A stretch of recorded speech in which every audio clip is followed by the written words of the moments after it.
We are opening the Park Commission meeting of February 12th at 6:33 p.m. In accordance with the open meeting law, please be advised that this meeting is being recorded and will be broadcast over the Lunenburg Public Access Channel, and that this meeting of the Lunenburg Parks Commission is being conducted remotely. Accordingly, for those participating via video, please be aware that other folks may be able to see you and to take care not to screen share your computer. Anything that you broadcast may be captured by the recording. The town of Lunenburg, in response to COVID-19, is currently following the guidance of the Lunenburg Board of Health, the Massachusetts Department of Public Health, and the CDC regarding the virus and steps communities can take to prevent the spread. In accordance with the governor's order suspending certain provisions of the open meeting law, general law, chapter 30A, section 20, all public meetings are being conducted remotely. The order can be found posted on the town website on the COVID-19 information page and can be accessed through the town manager section of the webpage, and allows for public bodies to meet entirely remotely, so as long as reasonable public access is afforded so that the public can follow along with the deliberations of this meeting. Ensuring public access does not ensure public participation unless such participation is required by law. And as always, our meetings do feature public comments. All right, quick roll call of who's here. Dave Passios. Yes, here. Chris Sullivan. Here. Susanna Jewell. Can you still hear us? Awesome. And Kayla Wright is here as well. All right, so let's get this started. Let me find my agenda. Bear with me 1 second. All right, first thing up on our agenda is the approval of minutes. We have 3 sets of minutes in front of us. I don't know if anybody realized that the November 6, 2020 minutes were ones that I sent out back, I think, in early January, when I had to compress the size of the document so that it would go through. It was very picture heavy. It is the walking tour that we did of Marshall Park. And it's all pictures so that we have that documented. Does anybody have questions or changes on that set of minutes? Nope. Awesome. Can I get a motion to approve those minutes? So moved. Second. We have to do a roll call vote on that. Chris? Aye. Susanna? Did we lose her again? Susanna, okay, thank Can you. you hear me? Yep, we Sorry. Now I can. Aye. And an aye from myself. We are without Anna tonight. I haven't heard from her, so maybe she'll pop in at some point.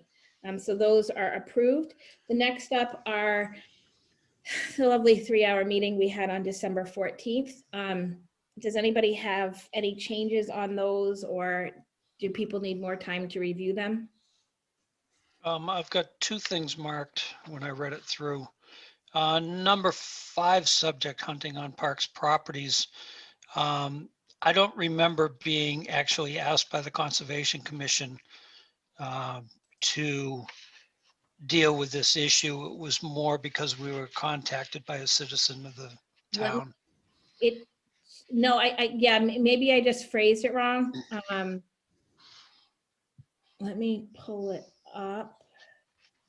Bear with me 1 second. I need to figure out where I am in this. Did I say in the minutes that it was because Under hunting on parks properties and vote, it says Parks Commission has been asked by the Conservation Commission to decide if we will allow hunting on parks properties. Okay, I don't great. think we had that communication. we did, and I have no idea how I got. Yep. I don't know how I ended up with that in the exhaustion. Maybe that's my best guess. Let me see if I can open it, Dave. Oh, good grief.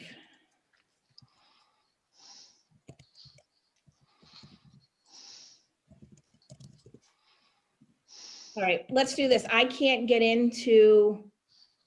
back into my email to change that. So why don't we hold that one then for the next meeting, just so we can make sure that it's updated appropriately. Does that work? Yeah, if you want to do it that way. I mean, all we'd need to do is come up with the verbiage tonight and we could approve them as amended. That's fine. That's fine. So how do you Okay. want it to read? I don't think we have to identify why we decided, but maybe we do. Decided to bring up the issue. As I say, it was a result of the Conservation Commission's work on their, excuse me, land use policies, but it spilled over into our policies because of an inquiry from a citizen. Okay, so tell me how you want that first sentence to read, David. I'm just going to change it.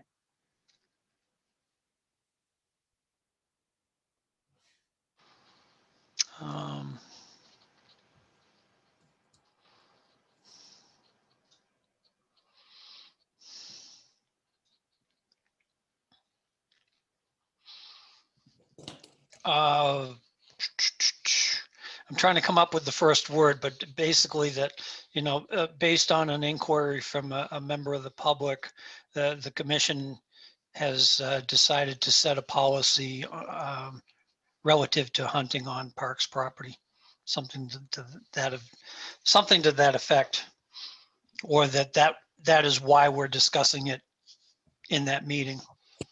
Okay, well, I think I just got into my email. Okay. My apologies. For... Here we go. Once you get that up, keep that page up. I've got one more down to number 6. There we go.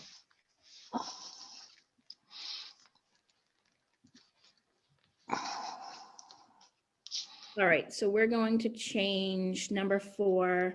No, I'm sorry, number 5.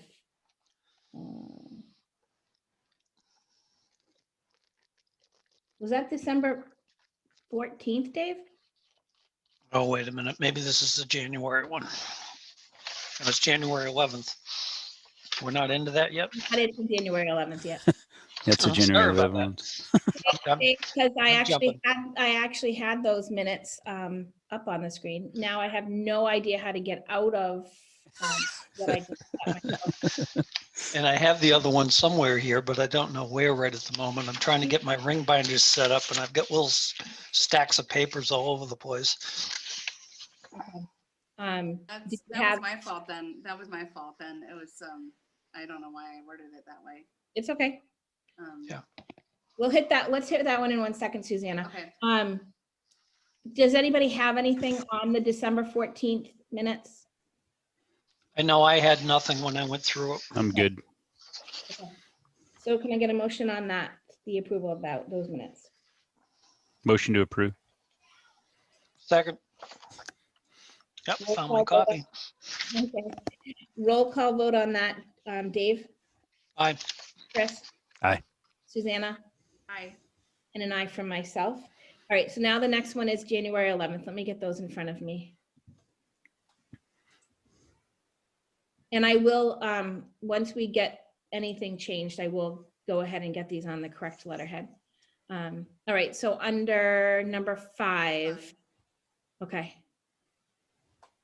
So I so thought this- that was how it was phrased when I watched the video and tried to just do it verbatim, but maybe that was. Yeah.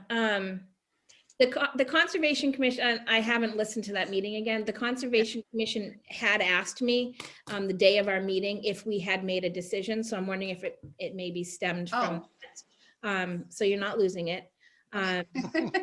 So I'm just thinking that's not really what triggered it because we already had it on the agenda. It was the communication previous to that was the reason why we were discussing it. okay, so let's just change that. Go ahead, Susanna. We can almost just lose that first sentence. It could just be the second sentence. It could say Karen asked the commission if anyone had any strong feelings about hunting on parks properties. Yeah, just add the subject into the second sentence. Instead of either way in the second sentence. Yeah. Yep. Okay. That sounds good to me. Susanna, can you change that on your end for me? Yeah. Okay, great. And what was your second one, Dave? Down in number 6, when I requested that we, in a future meeting, talk about our dog policy in Marshall, there's a little bit more said there than I had intended in the last sentence. Parks would like us to consider, wait a minute, Marshall Park would like us to consider allowing dogs on the track, but not anywhere else in the park. I wasn't thinking that. If I said that, it was wrong on my part. I was talking about the track because that was part of our conversation at the time. But in the back of my mind, I see us allowing, or I would like to see us allowing dogs in most of the park, but definitely not in the fields. No, So might if we feel could off. just take out that extra, not anywhere else in the park, Yeah, part of the sentence. Let's take out the but not anywhere else in the park. yep, Right, yep. then we're good. All right. Can I get a motion to approve those minutes as amended? So move. Second, Thank you. Roll call vote on that. Chris? Aye. Susanna? aye. Dave? I, And an aye for myself. Great. So we're done with that part. I can close down a box. I don't like being on a device that I am not overly familiar with, so this is killing me. All right, Kayla, you're up next with any update. The Saturday morning basketball program is going great. The kids and the parents are loving it, and the coach is doing a great job with that. Our February vacation programs registration closes tonight. Unfortunately, a lot of them still haven't met the minimum. So I'm not sure if they'll be running. I did promote them and then kind of gave a last push for them today as well, earlier this morning. So we'll see what happens. Everybody that is signed up, I did let them know that we still hadn't met the minimum, and to kind of help spread the word, and that I would touch base with them tomorrow and let them know the status of the programs. Can I ask a question in there? Yes. So on the, did either one of the basketball programs meet the minimum? No. Are you able to see the ages? If their ages were close enough, like 5th grade and 6th grade, would there be enough to make one program? Let me see. Because just so you guys, everyone else knows, the basketball programs were grades 3 to 5 and 6 to 8, I believe. So I'm just wondering if they are old enough kids. yeah, if you have a middle of the road group and between the Yeah, two. they're not. They're like Okay, both. Yeah, the 3 to 5 is on the younger age and the 6 to 8 is on the older age. okay. right. So, and I'm working with the vendor to see if they have any wiggle room. He usually is pretty good about it. But both of them would have to be close enough so that he wouldn't just send a coach for like a half a day thing. So I'm not sure if those ones will run. The spring and summer programs will be up at the end of February, to kind of get a jump start on promoting those and everything. So those will all be up. I've been working with all the vendors and everything. Those will all be up at the end of February. And then registration for those will start in the beginning of March. Okay. I think that's pretty much it because everything else is an agenda item. Perfect. All right, our next agenda item is actually the skate park. So, Before we go, did we order the ice rink? Kayla, Did that go through? So we did not order the No, ice okay. rink because it wasn't going to get here till after February vacation. They had a delay. I don't Okay. really know what the delay was. They just told me that there was a delay with it. And then by the time it would have got here after setup and everything and then flooding it, I don't know that we necessarily would have had all the weather Okay. needed to freeze it. That being said though, so we didn't lose any money or anything because there was a delay on their end. They basically, and we hadn't paid for it yet. It was ordered, but we weren't paying for it until it arrived, basically. So we didn't lose any money on it, but I do still plan on ordering one because it's something that we can have for future years. It's not like a one and done type of thing. So I do still plan on ordering one. I know that a few people had emailed asking if one could potentially be put at Wallace in like the court area, because there's already a fence there. There's lights there. It's kind of more open than the Marshall area. So I just have to look at the size to see if the sizes that the ice rink company has, they have 4 different sizes. And the larger ones can have panels taken out or added. I'm just not sure the smallest size can be shrunk anymore and the pieces still fit together. So I basically just have to see the size of the Wallace courts to see if one could fit in there. And if that's the case, depending on what the budget looked like closer to the end of the fiscal year, we could potentially get another one. Or we could just make the decision to get one just for Wallace. So Kayla, so I think it's a good idea. I think it would definitely, I think Wallace is a good area for it. My concern, however, is putting it on top of a newly finished surface. I had walked that a few weeks ago. We were down in that area and we went onto the courts and there's already some cracks. So I guess I'm just worried that putting something like that on top of that surface is going to further compromise it. Yeah, and I had planned, once I have the size of it to know like if one of the rinks would actually fit, I do have an email ready to go to the vendor asking if it'll do anything to the surface that we have there, or if it would be fine putting one there, Okay. just to kind of get their thoughts on it. Okay. Thus, we have 5,000 square feet that we're not using that we might be able to prep for that next summer. Wallace Park, We have 5,000 square feet that we're not using. right? Our Where? discussion the last time we talked about Wallace. I guess I'm losing my mind. We'll talk about it later. Anyway. Hi, Anna. No, she's probably still coming on. Okay. All right. Thank you for that. All right. So Skatepark, they're not coming tonight. I don't know if it was a miscommunication on my end or what it was, but he didn't remember that we had said we'd be able to give him some time tonight. So I did leave it on the agenda. I have talked to him briefly. Their team has walked Marshall Park. They still have some concerns about the area and whether or not a skate park would fit there. I believe they're also still investigating the TC Passios location. I guess my question is to the commission as a whole, how are you envisioning this proceeding? Do we want to invite them to future meetings? Do we want to do a site visit with them? Do we want to have a meeting dedicated just for them? I'm looking for some feedback on how we want to go forward with this.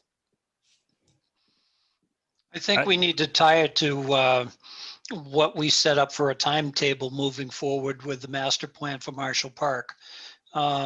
We're going to have to set a drop dead date to them to decide if they're coming to Marshall Park or not, because once we start park layout and design, if they're not on board, then they may very well lose out on the prime spots for that park if we drop something else in those locations.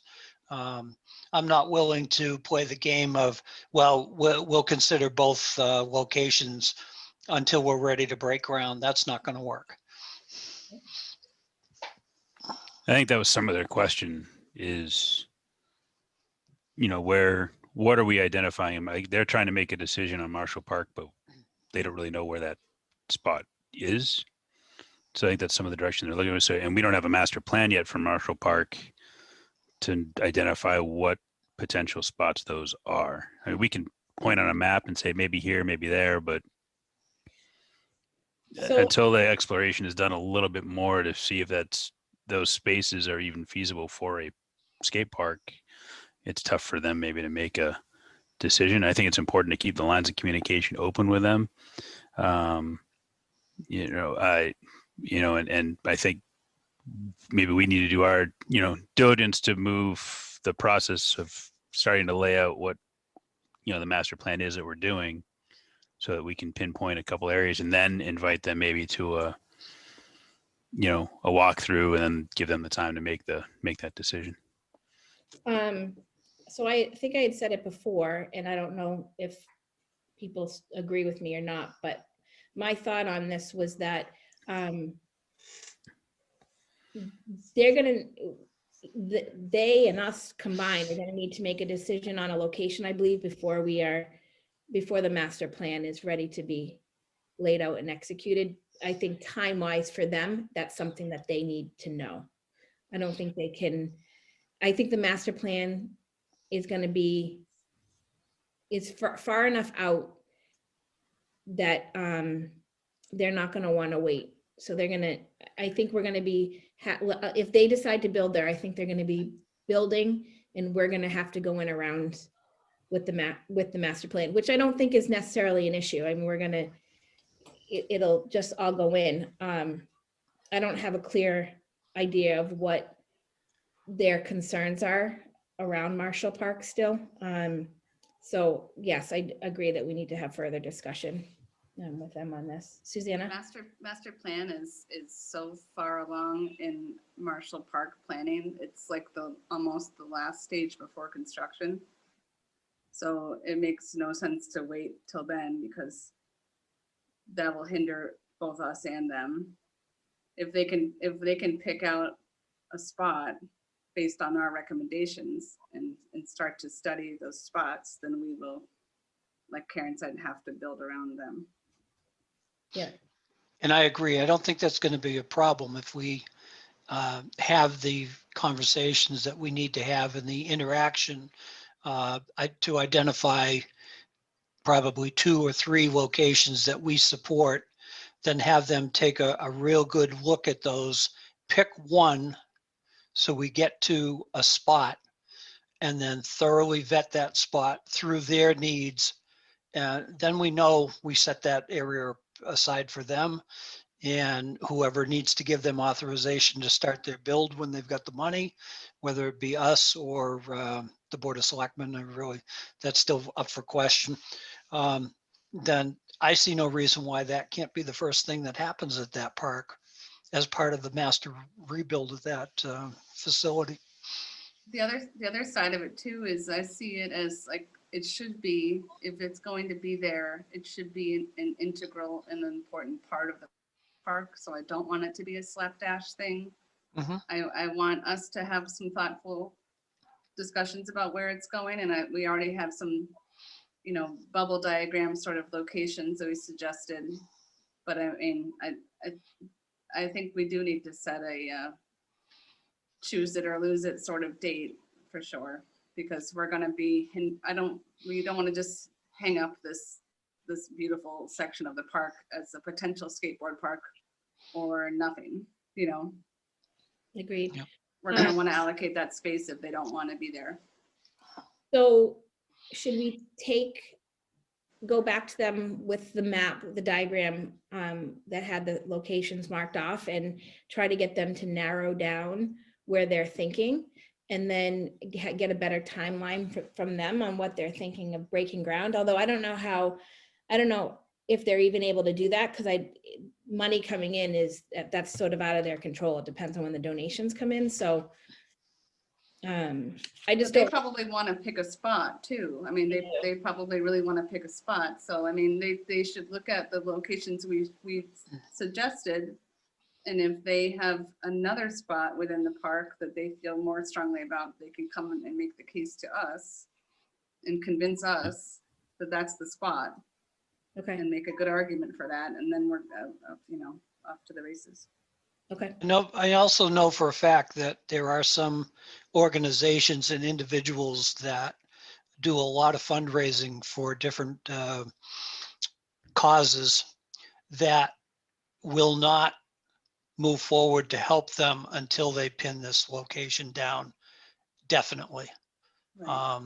I've had discussions out in the public, and that comment has actually been brought to me, that until they pin down a location and say, this is where we're building it, and everybody's on board that needs to be on board for that location, they are not interested in stepping up to fundraise for the group. Understandable, completely Yep. understandable. And I Yep, think, definitely.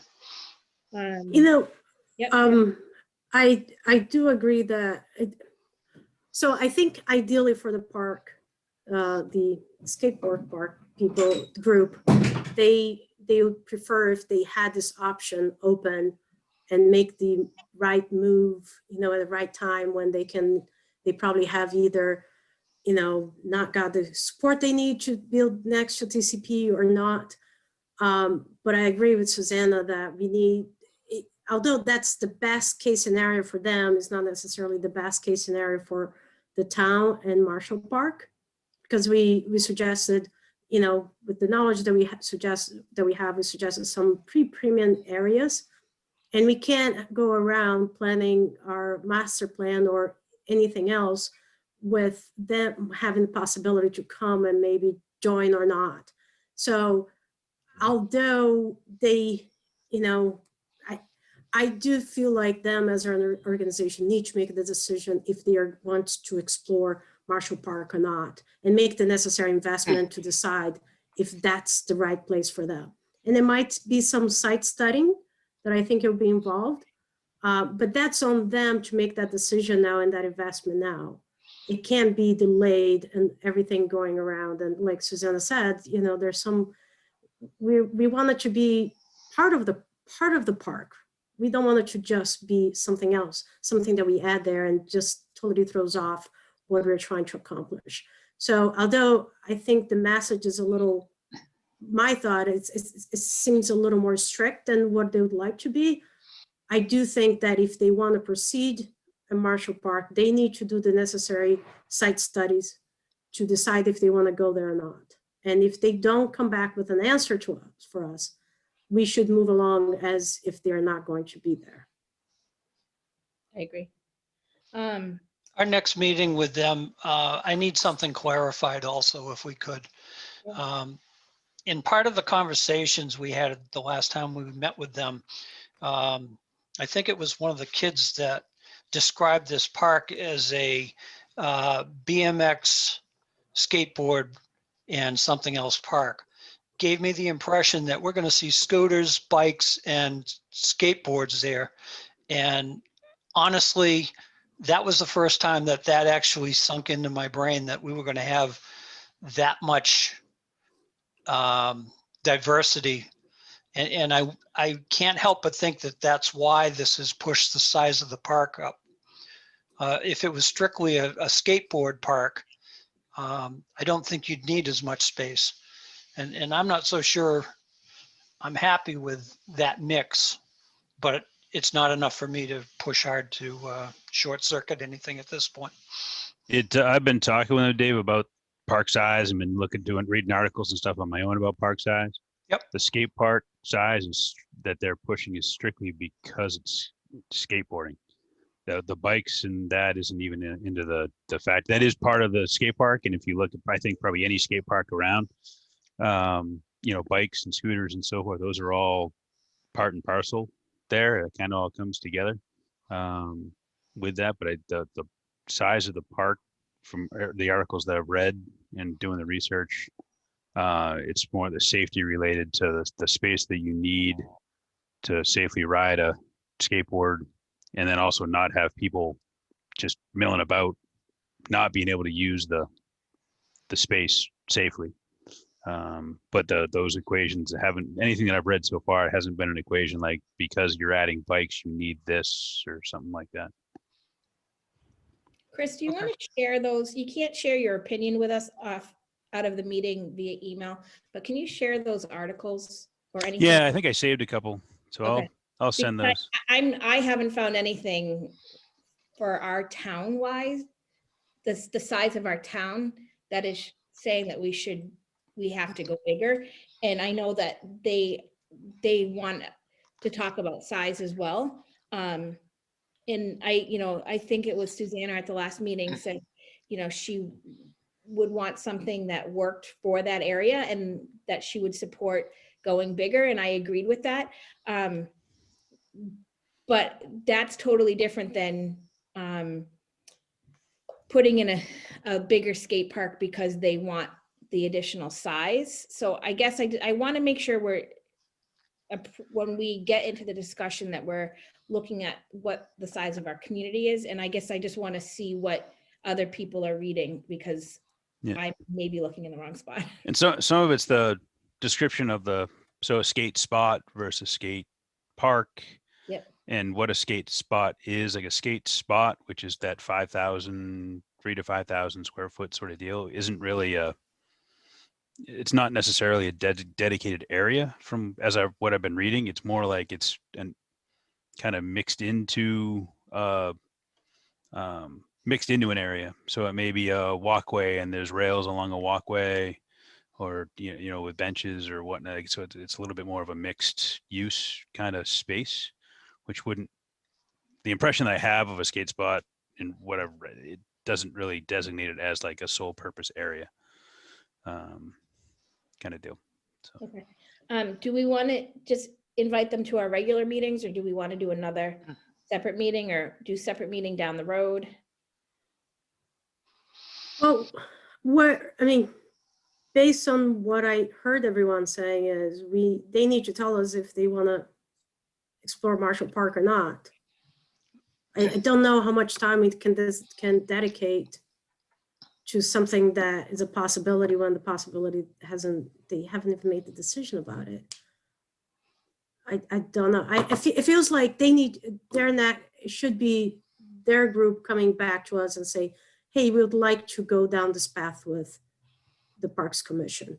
And then we start working with it. Otherwise, we're just talking around and not really, we can't move anything forward. Okay, I agree with that. Why don't we do this? Dave, I'll make sure he has that question. I will, instead of calling him and telling him what we just discussed, I'll tell him to go on and watch the video as soon as it's uploaded. So the takeaway is how we meant it. And then if anybody has any specific questions for him, if you want to send them his way, he did send out an email. I think he sent it out to everybody after one of our meetings. If you want to reply to that, if you have any specific questions before our the next time they join us on a meeting, then they can come prepared to answer those questions. And I will leave it in their court to say, when you're ready to have the next discussion, they can come to our next, the next meeting after that. And, we'll block off some time for them to, make their case for either an area or, maybe they're going to tell us that they're not interested in Marshall anymore. But yeah. All right. Does anybody else have anything on the skate park? If they're not interested in Marshall, they could tell us that in an email. We don't need to meet about it. Oh, absolutely. I would think. I think we've actually identified 3 possible locations, from our look at the park and the parking map that a few of us have. And they don't seem to be focused on anything other than the entire park. We've given them what I would call our preferred locations. I think they should give those a good hard look. If they come up with some other spot that they feel works better for them, then fine, come to us with it. But those 3 locations are the ones that we've identified as what we thought would be the best fit. And I do think that if they decide that Marshall Park is not the right spot, we're going to be having to have further discussion anyway, because I believe that they are going to try to figure out a way that if they are allowed to build a TC Passios to get this under the Parks Commission, even though we've already, a previous makeup of this commission has already said we wouldn't support it. It doesn't mean it can't be put back on the table again, but there's more details that go into that. It's not as easy as I think the skate park group thinks that it should be. So I think we're going to be having a discussion, even if they come back to us and say, we're not interested in Marshall. I think they're going to come back to try to get some involvement by us in the TC Passios location. Honestly, with some of the issues that I brought up about that location and in regards to the senior center, I think they're going to time frame wise, they're going to run into a delay until that parking lot is fully vetted and what they need to do there. The years of throwing things in without planning what we're doing with the whole area are gone. There's enough people involved in town government now that understand that you can't look at one spot and say, oh yeah, that's great, without looking at the surrounding property and what you need and what makes sense. So I think there's going to be issues there also. So, but we'll let them, they need to decide. That's not us. Exactly. So, all right. So the next thing on our agenda is a carryover from the last meeting and the meeting before that. That's hunting on town property. Dave so kindly brought something to town council last month to see what his thoughts were on the wording that I'd come up with. So just a quick recap on this. This is a discussion around hunting on parks property. Over the course of a few meetings, started to include trapping and the discharge of firearms and weapons in general on parks property. So the policy or the wording that I had sent over to Dave that he sent to town council was no hunting, trapping, or discharge of firearms or weapons on properties that come under the care and control of the Park Commission unless a recreation department sanctioned event. Did I get that right, Dave? Yeah, I think the only thing we need to add in there is care, custody, and control. Just because that's normally the way it's stated. That's the one word that I felt was missing from that. But town council's interpretation of that sentence was that it was broad enough without getting mired into details. Yep. If this is a policy that we move forward with, it's my understanding it would need to be posted on, especially on the Sleva property, probably not so much as the Marshall Park or Wallace Park properties because there's so many houses around, but it would have to be posted. Does anybody have anything they want to add to this piece of the discussion on hunting, trapping, and discharge of firearms or weapons? This is a good thing. Nobody has anything to say tonight. Let's keep doing these Friday night meetings. Right before Valentine's, so yep. Nobody ever. Said nobody ever. I just had a week to pull all kinds of information together and have all kinds of questions, and I don't on this one. All right. So does this wording sound right to everybody, that it's something that we want to proceed on? If somebody wants to make a motion to approve this wording this evening, or is it something that we need to kick to a fourth meeting? I'd make a motion to approve that phrasing Okay. regarding Second. hunting. Any further discussion before we move to a vote? All right, so roll call vote. Dave? Aye. Chris? Aye. Susanna? Aye. Anna? I And an aye from myself. All right, so I will get this over to the people that need to know it. I don't have any other words on that one. All right, so the next one is the Parks Revolving Account. This is another one that's also been carried over from a previous meeting. And I think I corrected some of the erroneous information that we had the first time we had discussed this. So there's a Parks Revolving Account. It's a 53D. The way the 53D works is, in our case, is that the money from our beach fees and programming, field use, that sort of thing, all goes into that account. The piece of that 53D that's in question, I guess, is the fact that you're supposed to bring it down under $10,000 at the end of every fiscal year. And what is in the account over $10,000 at the end of the fiscal year is supposed to be moved to the general fund. At this point, it has not. They've left it there while we try to sort this out. The other kind of revolving account that we could potentially request the town to change to, which would require a town meeting vote. And I think it requires something with our bylaws. They're not difficult. It's not a huge hurdle to try to get over those. It's called a 53E1/2. Kayla had given a good overview of that 53E1/2 a couple of meetings ago. The one thing that it does allow us to do, it allows us to carry over more than $10,000, but it would require going to town meeting every year to say, we expect our expenditures to be X amount of money and we can't spend more than that. We can spend less than that, but we can't spend more than that. I did run this by Karen Brochu. Oh, good grief, where's my email now? If I can get back into, oh, here it is. All right. So I did run this by Karen Brochu, who is the town accountant. And she said, in her opinion, either fund would work. The only issue with the existing fund is that according to the statute, any balance in excess of $10,000 at the close of the fiscal year is supposed to close to the general fund. I know the balance has exceeded that amount in recent years, but there was no entry done to reduce the account balance for the surplus.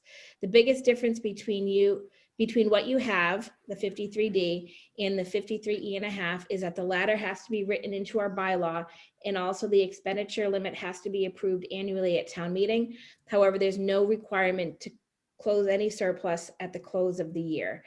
She said it's up to the commission, but as long as the balance in the existing fund is $10,000 or less at the close of the year, she thinks we could still continue with that existing fund. I don't know what anybody else's opinion is, and I'll let you get that in 1 second. I can tell you that my concern on that is that we say to people all the time that we are collecting fees to put back into our facilities to help with maintenance. And I don't want to risk, if we are over $10,000, that money's going to be moved to the general fund, because then it wouldn't go to our maintenance. And all it takes is COVID for that to happen. If we had done it, even if we had been doing it the right way and we had plans on using money, if COVID had happened and we didn't spend it down, it could have been moved. So what's everybody's opinion on the revolving account?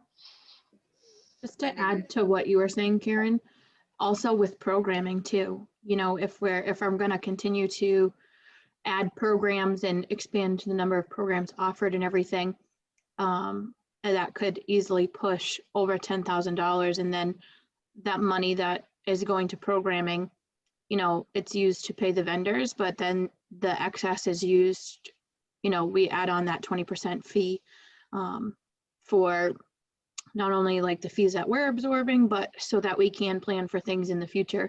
And so those program fees could easily push it over 10,000, and then come the end of the fiscal year, if we haven't spent it yet, we could easily lose it. Right. Anyone else have some thoughts on that? I think now that we're aware of the need to have it at 10,000 at the end of the fiscal year, if we stay with this, the perception of spending the money in June just because we're going to lose it if we don't, and buying stuff that we don't necessarily need, but we really need the revenue down the road for addition, as Kayla just mentioned, additional programming. I think the other type of revolving account accomplishes that. I think needing to come to town meeting every year for an article to be voted on brings parks before the people at town meeting on an annual basis, and brings transparency to the parks operations. I think that's a great plus.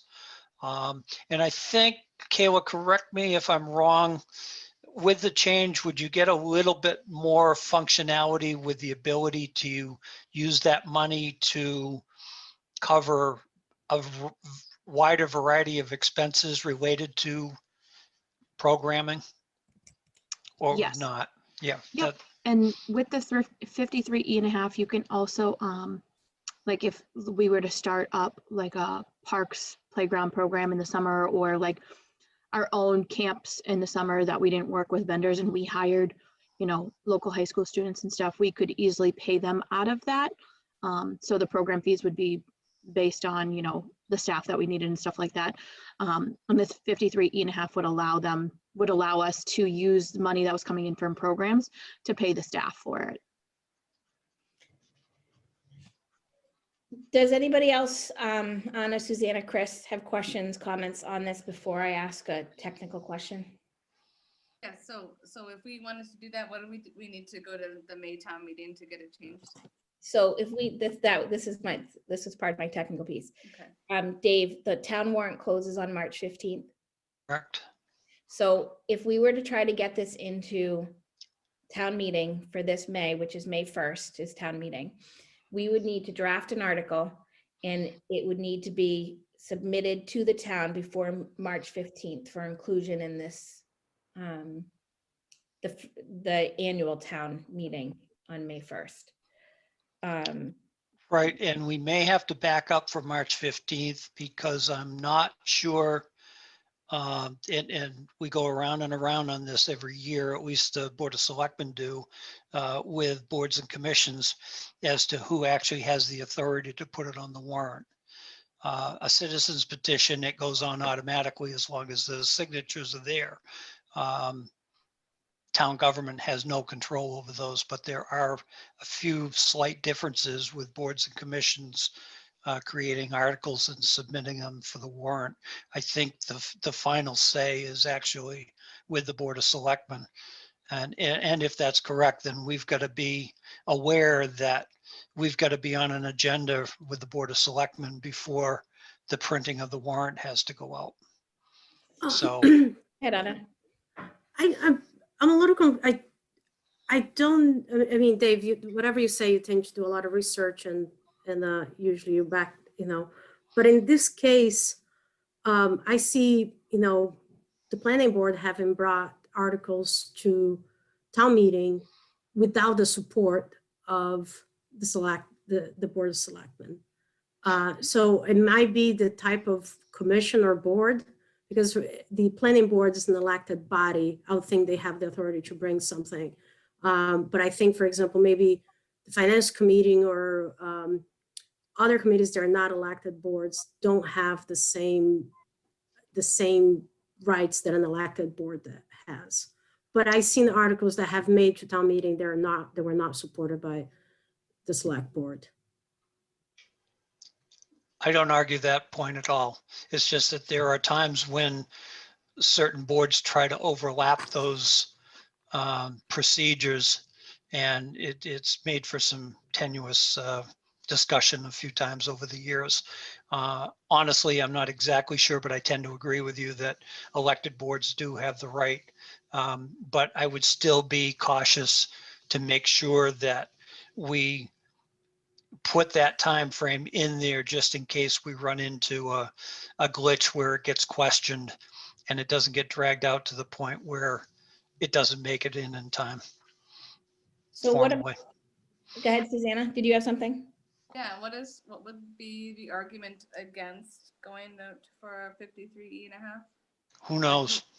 What would somebody stand up at a mic at town meeting to say about it? That they don't want us to carry a balance over $10,000. Okay. I mean, that's one example. I mean, somebody could stand up and say, Karen, I don't like the color shoes you have on today. I'm not supporting this. You know, I mean, who knows what everybody, once they think it through and process it, everybody comes up with a different answer, I suppose. I mean, that it would give the other important important. power to carry a I'm balance sorry. or something. Sorry. Say that again, Susanna? That it would give parks too much power to carry a little bit of cash, or I mean, what? Why was it set up in this way initially, the 53D? I don't know when the 53.5 came about. The 53D in our case was set up back in 1984. Okay. It's not like it's something that's been, it hasn't been around for, it's not like it's brand new. It's been around for a while. Okay. Okay. So I don't know when the 53.5, and honestly, at the time, thinking back to how the Parks Commission was run previously, there may not have been a need for anything different than a 53D because they didn't really run programming. So Right, it was just the beach. Yeah. Right. So, so here's my thought. Best case scenario, if everybody agrees tonight, Best case scenario is the attempt to get it on to the May 1st warrant, or the May 1st town meeting whose warrant closes in March. Worst case scenario is we start doing this legwork, we don't get it finished in time, and we hit up special town meeting that would be held in the fall. Either way, I think that we'll have an idea if we're going to be able to make it, or we'll know before the end of the fiscal year if we're going to make it onto the May 1st town meeting. I think it has to go through, I don't understand how a bylaw change happens. So that would have to be a question that has to be asked to town manager or town council.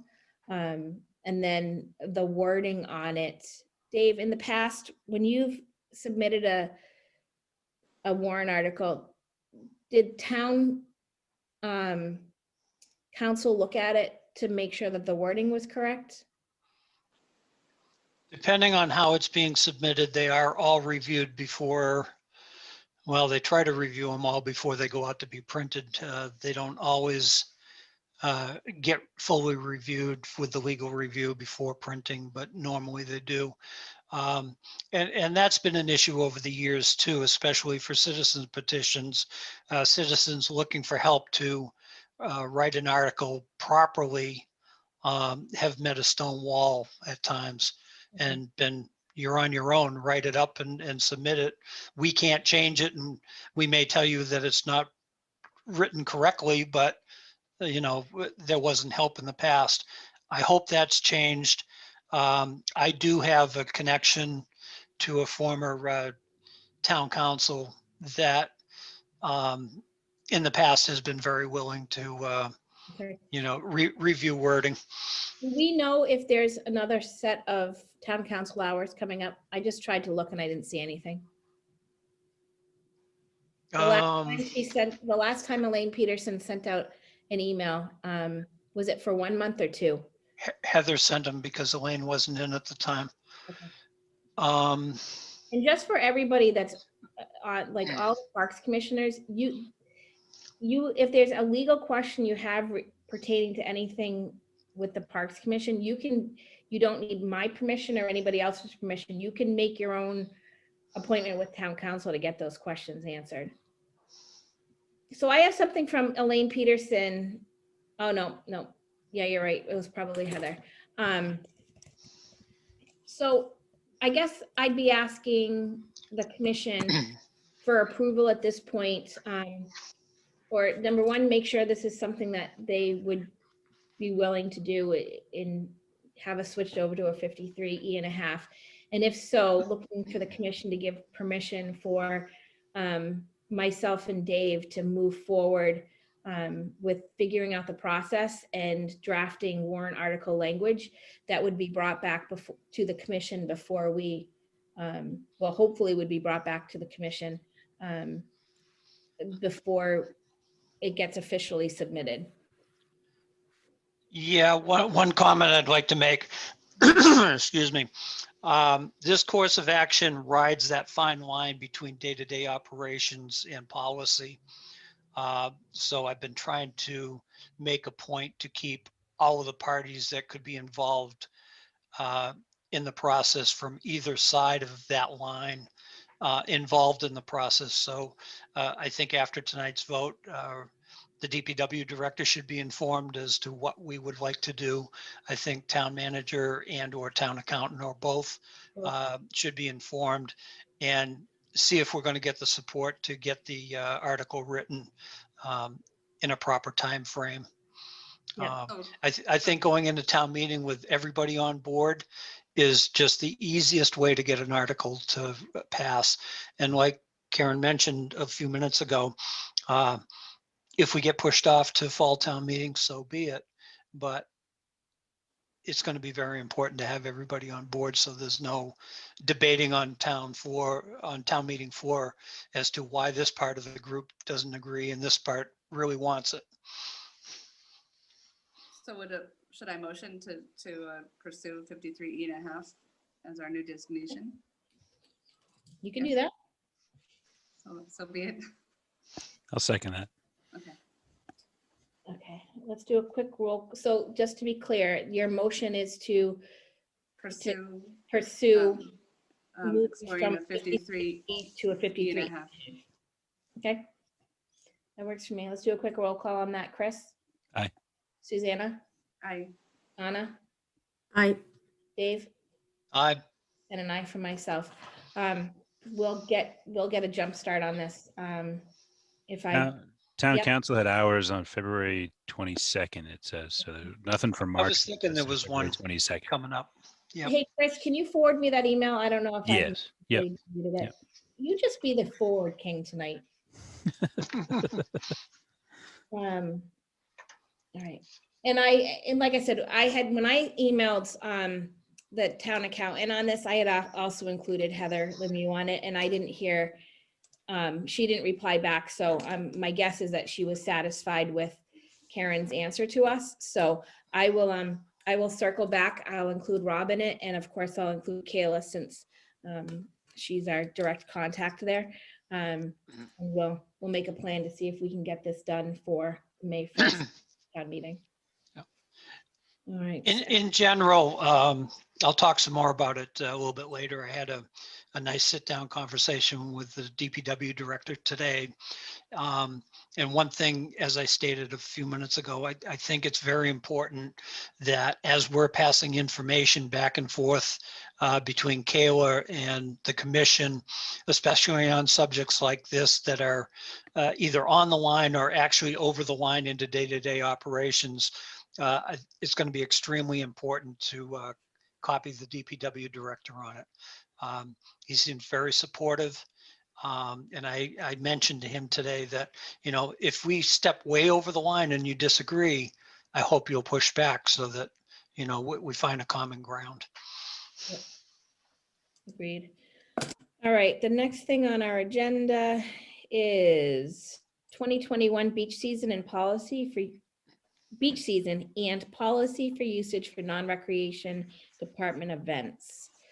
All right, Kayla, I'm gonna let you take this one. So first, I apologize that I just sent you guys the long policy today.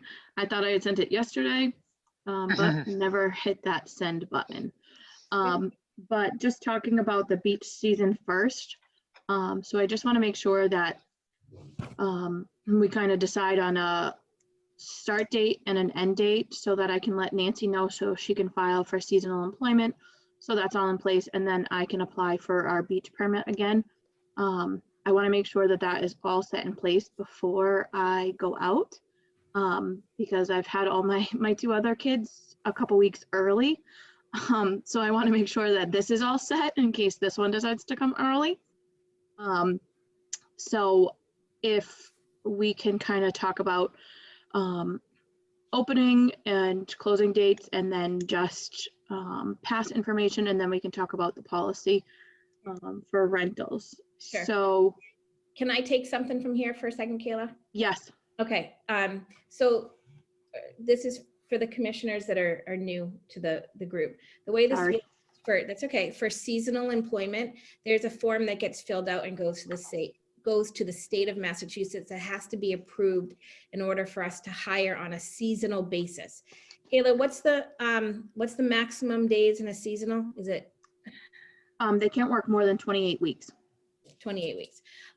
So what we have done in the past because the way we've operated in the past of the beach was that the beach opened I think it was the weekend after school ended, and it stayed open until 2 weeks prior to school starting. And then, but because school always fluctuated with their end date due to snow and whatnot, by opening up that full 28 weeks, it allowed us to make decisions on the official opening and closing date of the beach later in time. So it would be my recommendation tonight that we do something similar, that we open it for the longer duration, so that once we figure out who's running the beach, what their availability is, we can set those dates to open the town beach and then to close the town beach. Did I get that right, Kayla? Yep. Okay, so 28 weeks, is it 28 weeks seems like a lot. Yeah, let me double check. Hold on. Is it 16 weeks? No, I'm almost, let me, hold on. Let me just double check one of Nancy's emails from last year. Yeah, I was gonna pull up hers too.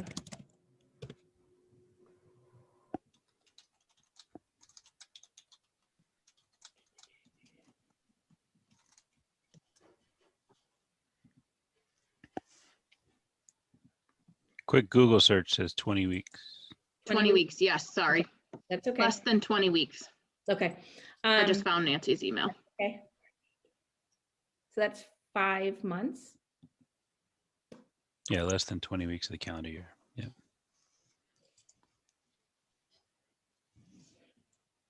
So I think last year we did like the middle of May, or I think, no, actually, I think we did the very beginning of May. And we ended it like the second week of September. Should have pulled this up before I, So that would be 1, 2, 3, 4, 5, 6, 7. We can say May through September. That's 5 months. yeah, we actually have to give specific dates. Well, May 1st through September 30th. Let's see. So first of like the first week of May, we get you to Labor Day, I think. So May 2nd gets us to Labor Day. I think so, if I have that right. I can double check it. If I'm counting, although it has to be less than 20 weeks. Right, 1, 2. And last year we didn't close until, I know last year was a little bit different because we opened later, but last year we didn't close until that second weekend in September. Might make sense to propose like second week of May and give you the 2 weeks in September. So the other reason that I personally like to see the beach or see that the dates on this form go into at least the middle of September is because if we ever wanted the beach coordinator to come in and talk to us about how how they thought the beach season went, or Kayla needed them for something, they're still on the books to be paid. I don't think that we should expect them to come in after their season's over, volunteering their time to do so. So that was one of the reasons too, that in the years past, we had kept it open a little bit longer so that person could come in if we needed them to, and also close up the beach, finish cleaning up and removing the buoy lines. So Kayla, do you have dates in mind that you are? So for the closing date, I had of September 15th, Okay. just in case we wanted to stay open to the public until the 12th, which is a Sunday. The 15th goes to a Wednesday, and I know that we had kind of done something similar last year. Like you say, if they needed to take the buoys out and if we needed them to come in or anything. I think, hold on.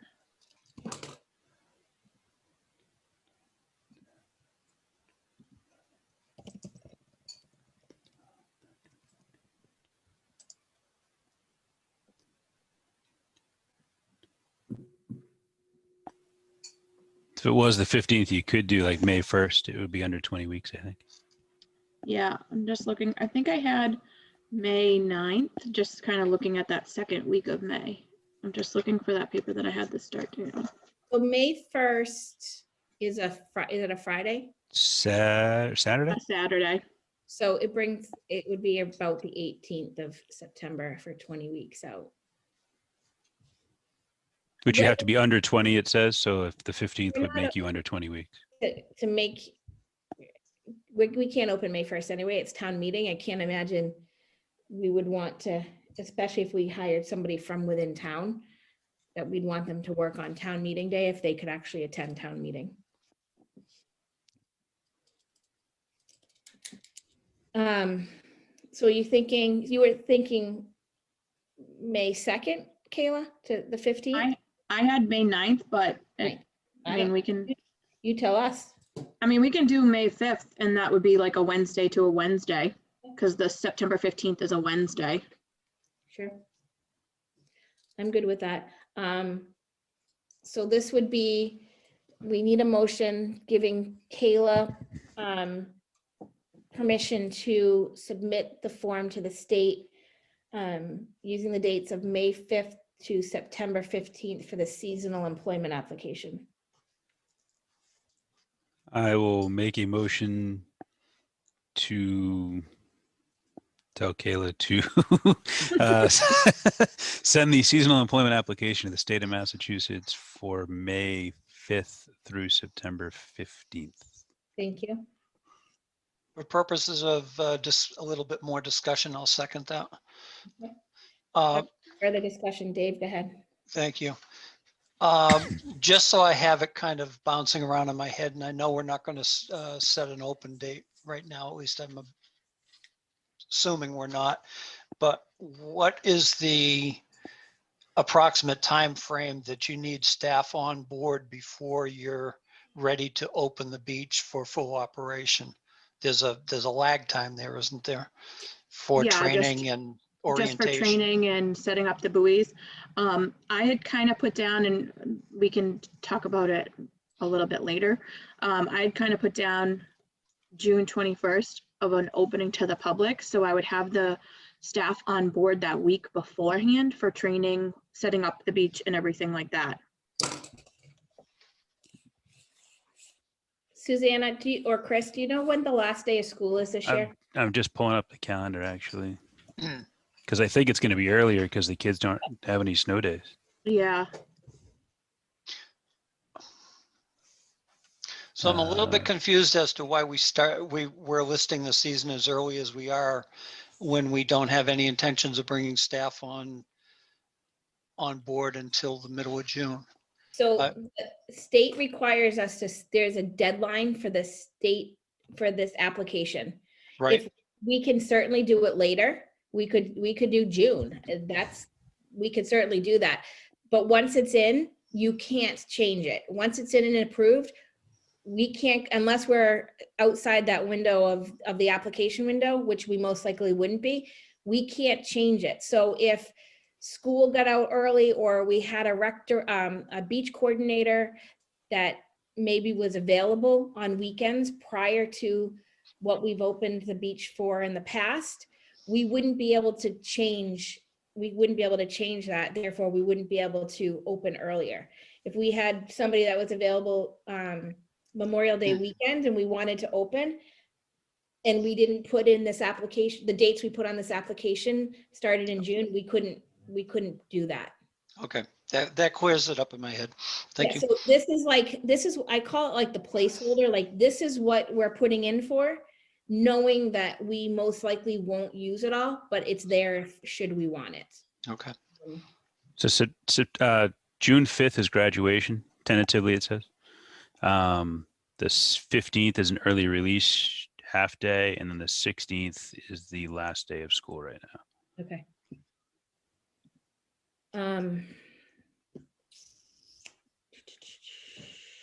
so that weekend after they got out of school would be the 19th and 20th of June. Yep. So you were correct on those dates, Kayla. Thanks a lot. Thanks for being right. Proving me wrong. Does it behoove us to open that during the week following school coming out? I know we're maybe not discussing when we're opening the beach yet, but I'm just kind of posing the question. Yeah, I don't have an issue with that. I think a lot of it comes down to when whoever we hire as a beach coordinator, when their availability is. In the past, we've had a teacher that's been our beach coordinator, and it very well could be the same case this year. And her availability, she usually starts the weekend after, if she was willing to start the middle of the week before, or if we told her we wanted it open the middle of the week before, we could certainly do that. There's nothing preventing a middle of the week opening. Another reason why I just did the weekend is so that if we are hiring high school kids too, I can get them in for orientation, like those couple days after they get out of school. And then that weekend is when we could open up. Okay. Does anybody else have anything on this before we move to a roll call vote? All right, let's do a quick roll call vote on this. Susanna? Yes. Thank you. Can you hear me? Yep, and now, Okay. Chris, Aye. Dave, Aye. Anna, I, and an I from myself. All right, so Kayla, you're going to submit using those dates. Okay. What do you have next up for us? So just a little sidetrack of that. I plan to start interviews, and it said it in the job posting, the week of March 15th. The posting says that the positions will be open until filled, with preference given to applicants by March 15th. Kind of the same thing we did last year. Have we We do gotten have- any applicants yet?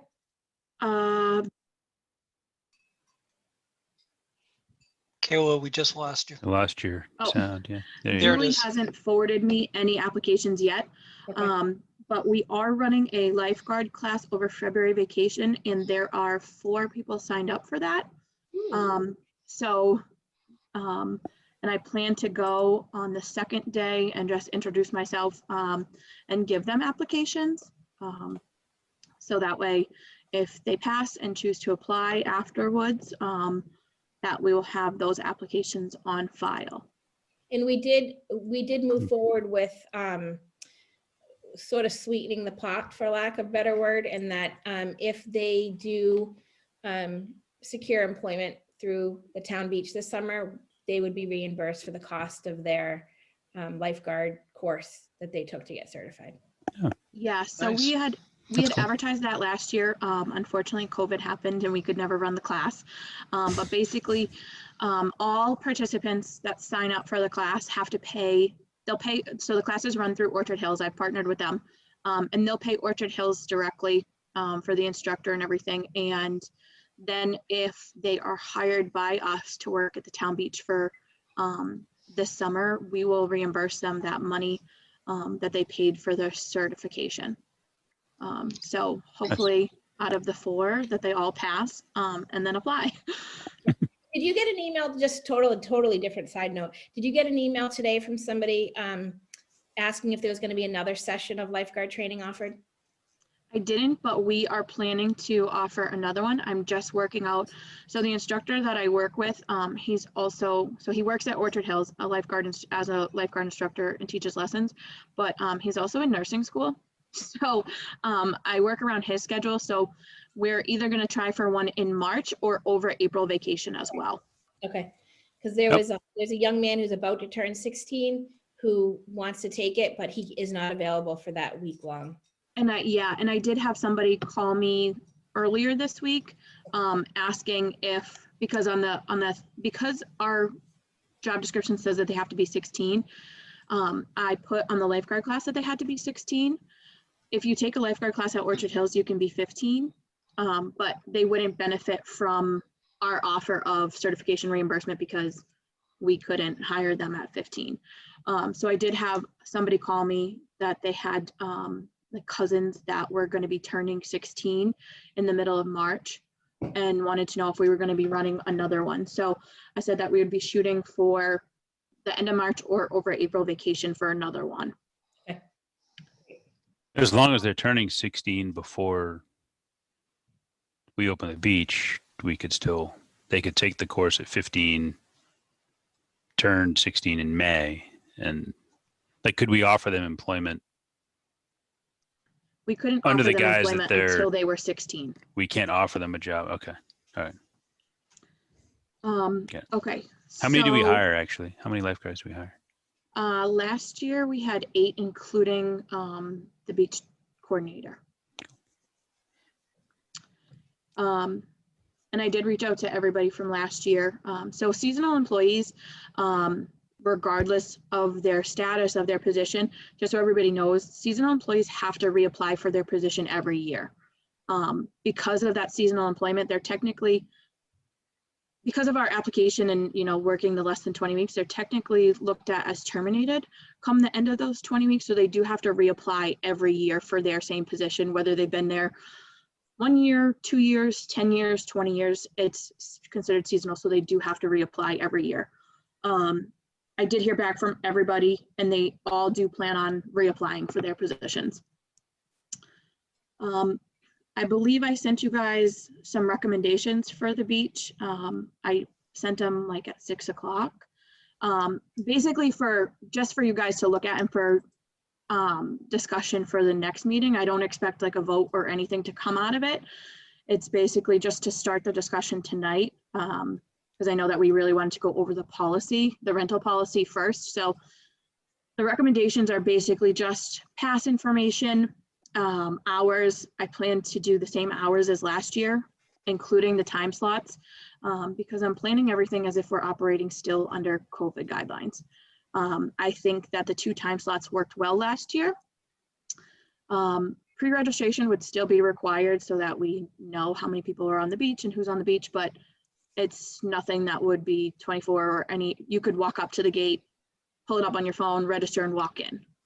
But that way we see who's still there and everything. And I think that this is the best approach because COVID is so unpredictable. I don't know where we'll be come this summer with it, what phase we'll be in. So I kind of have to plan as if we're in the phase that we were in last summer or even currently. And this worked well for us. So just moving forward, kind of keeping those same hours with that break in between, and then people registering for either time slot or both. There were many people last year that registered for both. I do plan to run swim lessons this year. My kids are actually in swim lessons right now and they've been going well. The instructors wear those clear face shields. The kids don't wear a mask, but they keep the kids spaced out. And they do have 2 instructors per lesson versus like a 1 just to maintain that kind of social distance, especially with the younger kids. So I do think that we could definitely plan swim lessons for this year, which I think will help, bring back some programming to the beach.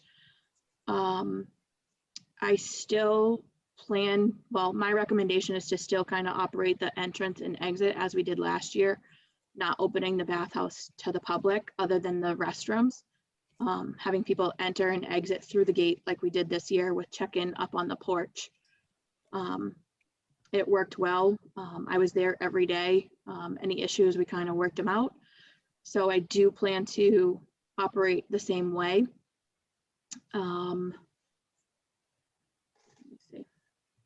I am proposing bringing back beach passes, season passes for this summer.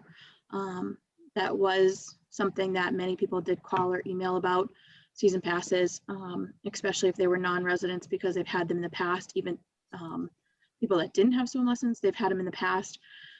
So I would like to see us bring season passes back. I think that will help kind of balance out the finances at the beach as well. Just looking at, I mean, the numbers on many days were very good last year, but we still didn't even come close to that payroll, which is our biggest expense. So I would like to see beach passes again this year. Obviously, that's up for discussion and pricing and everything. For the daily passes, I don't see a need to raise the fee unless you guys do. But I kind of suggested keeping the daily rate the same as last year of the $3 and the $2. And then the other recommendation that would be up for discussion is opening it up to non-residents as well this year. So those are kind of the major points that were just sent in that recommendation sheet. You guys are more than welcome to talk about it now, or we can talk about it at the next meeting. This is to the commission. Jared has a question. Do you mind if I jump over to him? Since he was employed at the beach last year, he may Sure. have. Sure, go right ahead. Go ahead, Jared. Hi. So I just wanted to kind of add, and you might discuss this at a later date. Kind of from my perspective, working at the beach, I thought also the time slots worked really well. However, one common piece of feedback we got back was that the break period was a little too long. I understood why we did that last year, but that was something that was mentioned a lot, that, people didn't like the fact they couldn't come between 2 and 3. So just something to maybe keep in mind kind of going forward. And then the other thing, Again, I understood why it was done at the time, but a lot of people kind of mentioned it with the time slots, that if they did the morning session, they couldn't stay for the afternoon without paying double. Again, I understood why they did that. I'm just kind of relaying that that was something that the lifeguards heard a lot, that people didn't really care for that. Thank you. And I think that that's sort of one of the reasons that Kayla was thinking of beach passes as well, a seasonal beach pass that would allow them to do both sessions without an additional cost. So great, thanks, Jared. Does anybody- Yep, Anna. So I don't think, well, let me start with the question. For Kayla, you mentioned that doing the season passes as a way to help increase revenue and offset payroll, right? That's one of your logic, one of the things you mentioned. So is it the goal to offset to collect the fees to offset all of payroll? And if that's the goal, or what is the goal? And if that's the goal, to understand what kind of volume we would need to actually sell, either beach passes or day passes.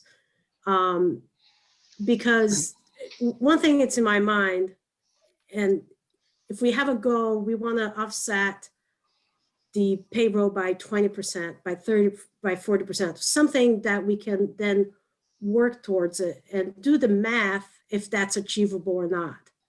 Because if it's not achievable, I think it has been talked about it before, is why don't we just make the beach more accessible to all residents without a fee?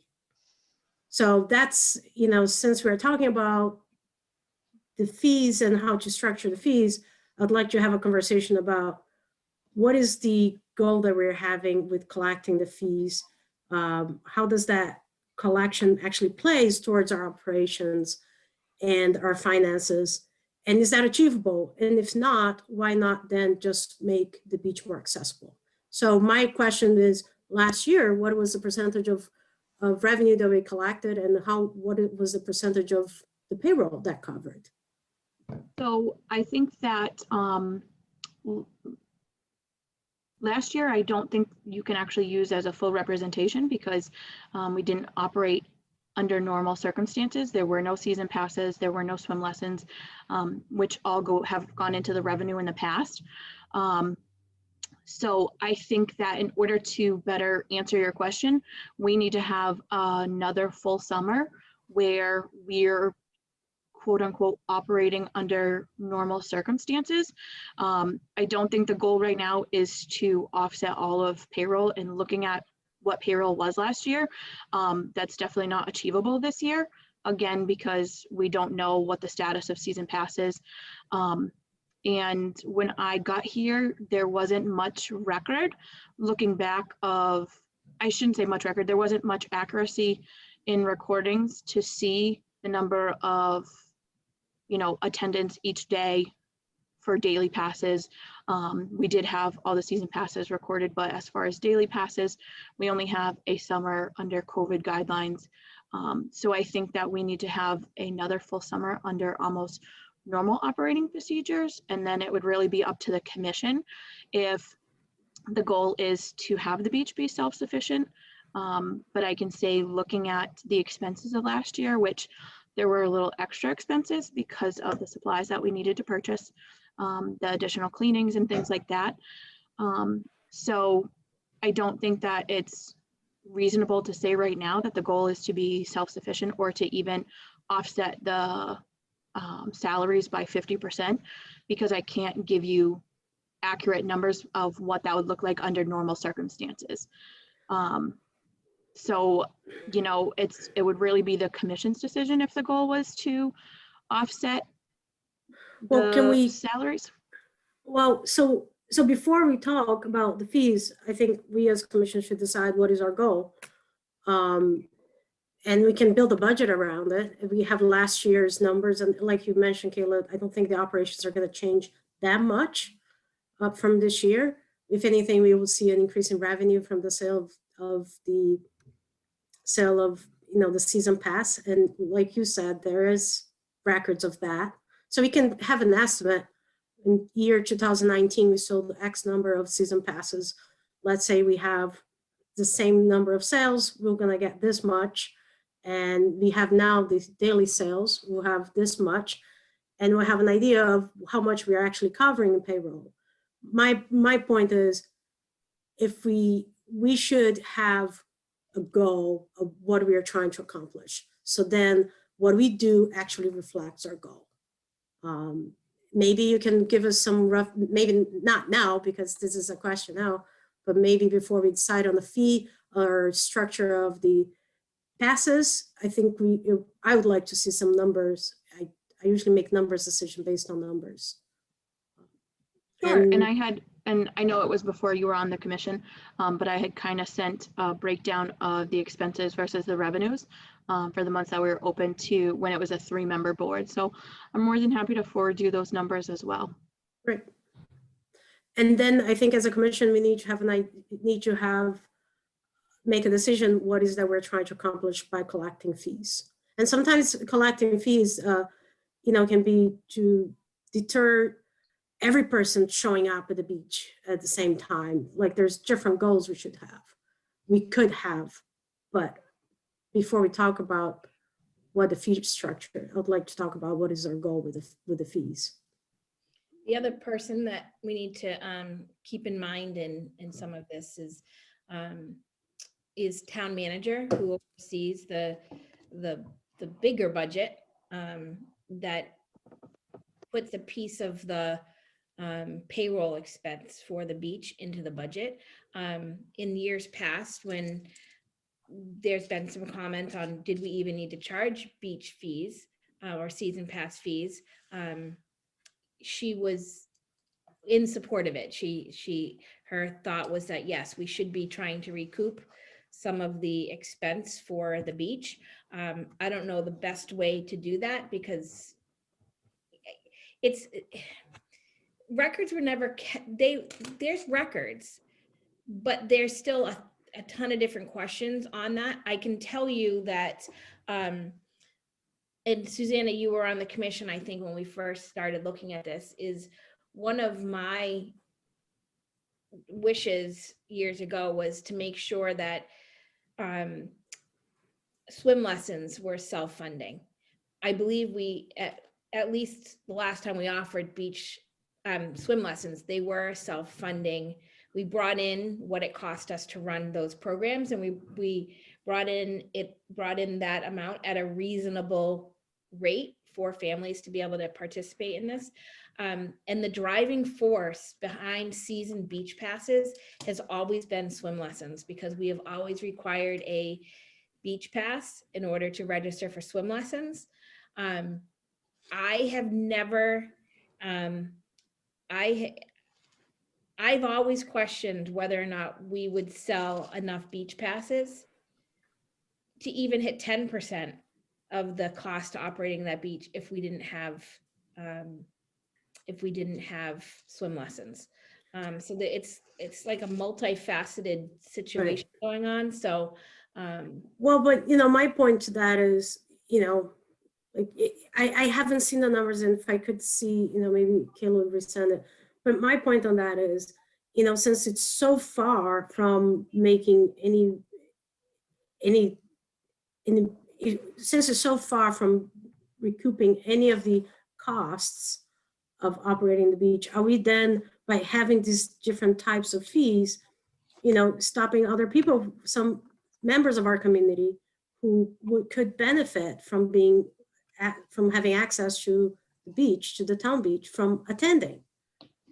And I think, the parks, it's beautiful how all our parks are free to attend, but we have this one that it's kind of a specialty one, and we need to get a beach pass. I think it's a lot of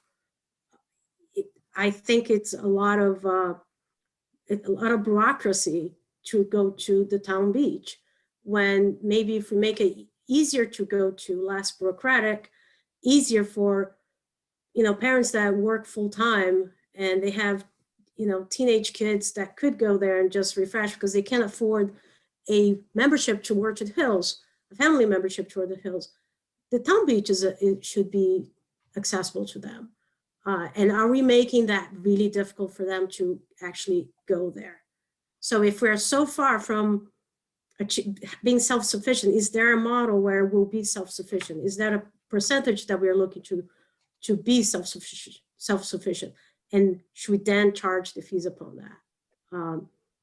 That's my thought. If you're saying we're collecting 10% of the fees for the cost of the operation, are we making it harder for members of our community to attend the beach? Yep, I agree.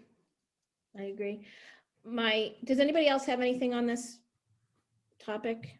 Kayla, if you want to send those to me too, I'll take a look at the numbers. Yeah, I will. I'll probably send them on Monday. Just because one of them is not saved on my laptop, I have to actually go into the office. And I'll be in the office all next week. Do you have revenue for 2019, even though you don't have the breakdown? Total revenue generated from the sale of beach passes? Kayla? We can get it. Okay. Yeah, I have from last year from all the recordings. I think Karen has some from before that. I'm not sure. Hopefully it's somewhere, but my guess is town hall probably saves it. So Okay, I can actually, check. I take that back. In 2019, we used the most ridiculous platform, and it was through land use. It was through our land use department. Yeah, I'm still trying to get a few people refunds from last summer, and that's not going anywhere. Like, nobody can help me figure it out. Accidentally got The ones that accidentally registered using the old one because it was still, whoever was in charge of that still had it as an active link. So I have a few people that I'm still trying to get refunds, but nobody seems to be able to help me. not funny. How many? Question. I have a question. Did we do non-resident passes last year with We did not. COVID? No. What does anyone think about that this year? I think we make that final decision closer to Yeah, okay. further down the road. And that was going to be my only comment. What Kayla sent us this afternoon, I actually had a chance to read through the whole thing, and I'm real good with it in its entirety, depending on where we're at when we get closer to opening the beach. It's still going to need to have a thorough review by the Board of Health and make sure that they have no issues with it.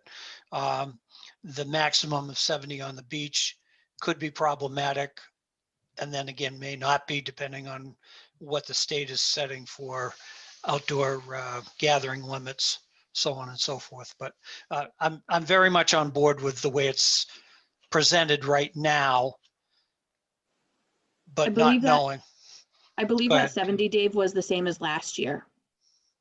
And you're right, it would change depending on what outside gatherings are and everything. But the 70 was, I believe, what the commission had voted for last summer as well. I don't believe I changed that because it was originally lower. And the question was, could it be higher for each time slot? And that's kind of where we got the 70, because I think I had originally said 30 or 40. And then we kind of went up and said, okay, yeah, based on where we are and what stage we're in, as long as the group sizes are, 10 to each blanketing area, we can have this many people and still be We never hit compliant it. with the stage that we're in. Right. And we never hit our maximum. So, No. it was No, there. but God forbid if something really goes bad in June, Yeah. we could be at lower numbers, allowable numbers. And that's Right. the only reason I bring it up. I'm Yep. very much on board with most of this, with some discussion about fees and stuff. I do think it's gonna have to be fluid, Dave. I think some of these decisions in the time of COVID are going to have to be, they're going to have to be fluid, because we could open up, the state guidelines could say you could have 300 people on the beach one day, and the next day they're giving you 3 days notice that it's going down to 10. So, Right. and as for the fees, I'd like everybody to look over them, the document that Kayla sent. In regards to out-of-town residents, if we were doing things very similar to the way we were doing it last year, I would like to see at least a non-resident day use rate, because again, we never hit those maximums last year. And if we can hit those maximums or get closer to them, it's a benefit for everybody. So, you know, that's just was one of the thoughts that I had when I was reading through it. But it's, you don't need an answer on this tonight, correct, Kayla? No, it was more just to start the discussion, just because I'm due in May and I want to make sure that this is all set so that I can go over all of this with Sam and Rob. You know, so I would like to have kind of final decisions by that April meeting. I know that might be pushing it a little bit, but I would just like to have, that way I can make sure all the past information, everything is set up in our system so that when I'm showing Sam everything, all the beach stuff has already been set up for her. So it's more of a management aspect of it for her versus creating, setting up and all of that stuff. So it was more just to start the discussion tonight. Okay, great. And when I was reading through there too, you have some good ideas for the programming. I thought the kids' beach night, I thought that would be, I think that's great. I know that in the years past, I've seen something similar over at Orchard Hills where we would drop the kids off and then it was like a, you know, a day out type thing. The kids absolutely loved it. So that'd be a lot of fun to see. It'd be a lot of fun to see. Yeah, We I'm don't- sorry, I didn't have the chance to read it because I was at work, so hence I was late. Jobs, you know, gotta make the money. No, it's good. It's good. So do you have anything Hours else? of the beach, we don't open the Saturday, Sunday hours. I would just, they don't open till noon, eh? They didn't. I was surprised that has the beach I ever been believe- opened earlier in the day on a weekend? So this is Kayla, this past summer was Kayla's first summer with us. Prior Yep. to that, we didn't have anybody overseeing the beach in that way. We, as a park commission years ago, tried to set an expectation of what we needed from the beach coordinator to answer some of these questions on hours and visitors. And we never got accurate information. So this last year was really Kayla's first run-in with this. And unfortunately, COVID threw a wrench in that. So we've always opened at 12 because that's the way that it had been done in previous years with the beach coordinator that's been doing this with the town for decades. But I don't know if anybody would be against opening it earlier. I mean, we just have to adjust it to make the sessions again if we're dealing with COVID stuff.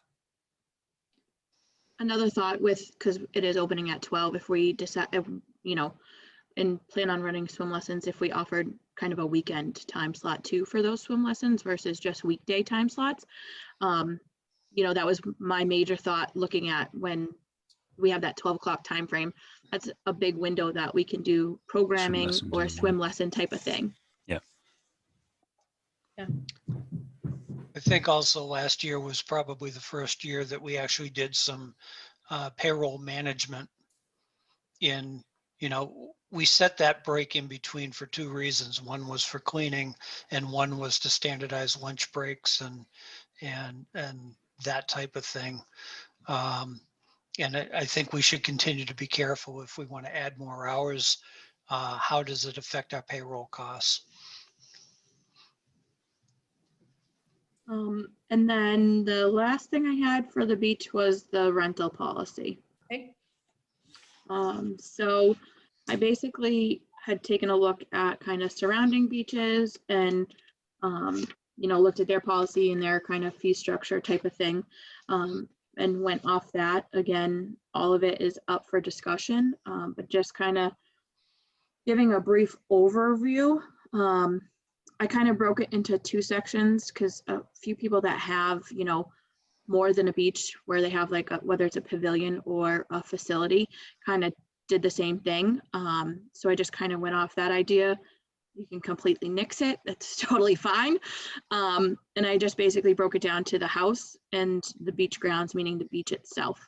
You know, if somebody wanted to have, you know, something at the beach, they could just easily use the house and no staff would be required because they wouldn't be on the beach. But I did, for the beach grounds, I did include that a lifeguard fee would be needed with a minimum of one lifeguard And it could go up depending on the number of participants that they had. So, you know, I said for the house, it would be $50 an hour with a 1 hour minimum. Just because using the house, they would be using electricity, they'd be using bathroom supplies and things like that. And then the grounds itself would be $30, again, with a 1 hour minimum, just to kind of set that standard of, okay, even if you're using it for 15 minutes, we have to have a lifeguard there and that type of thing. And then on a lot of them, I did see a refundable deposit. And I thought that where we've had issues in the past of people going over their time frame, that if we put in a refundable deposit, it's something that if they send by check, you know, you can easily get that back. However, and it does say it in here, if you go over your time, whether it's, you know, 5 minutes or 30 minutes, you're not getting your refundable deposit back. And that'd be something that they'd have to agree to. It is in the form and everything. And then basically just saying that, you know, only one booking, whether it's the house or the beach, is, you know, available at a time. You know, we'd never book 2 different parties for the same time using 2 different areas of the facility. And then basically the time frame for submitting, you need to submit a minimum of 2 weeks beforehand, especially if I need to try and find a lifeguard for you for the event. And then just kind of at the bottom, it does say we have the right to cancel or reschedule the event if we don't have a lifeguard available. So those were just kind of the big things that I think it touched upon. So on the refundable $25 check, should it be $25 or should it be match what the hourly rate is? That's completely open. I mean, on a lot of them, I saw the refundable deposit as a lot higher. Some people had $100, which I thought was a little bit of a stretch. But it can match, you know, that's kind of up for discussion. And do we have something in there on when that refundable? So the deposit is due at the time of the application. Right, but is there, we say it's refundable, but is there, in what event would they not get it back? They wouldn't get it back if they went over their time frame or if they were using the house and there was any type of damage done. So it basically says you'll get the money, the refundable deposit back after an inspection if they use the house, or, you know, that time verification with the staff that was there for the timing event. And do we have that in the, I'm going through it right now. Yes. Okay. I say if there's if there's damage done, $25 doesn't really cover much. Yeah.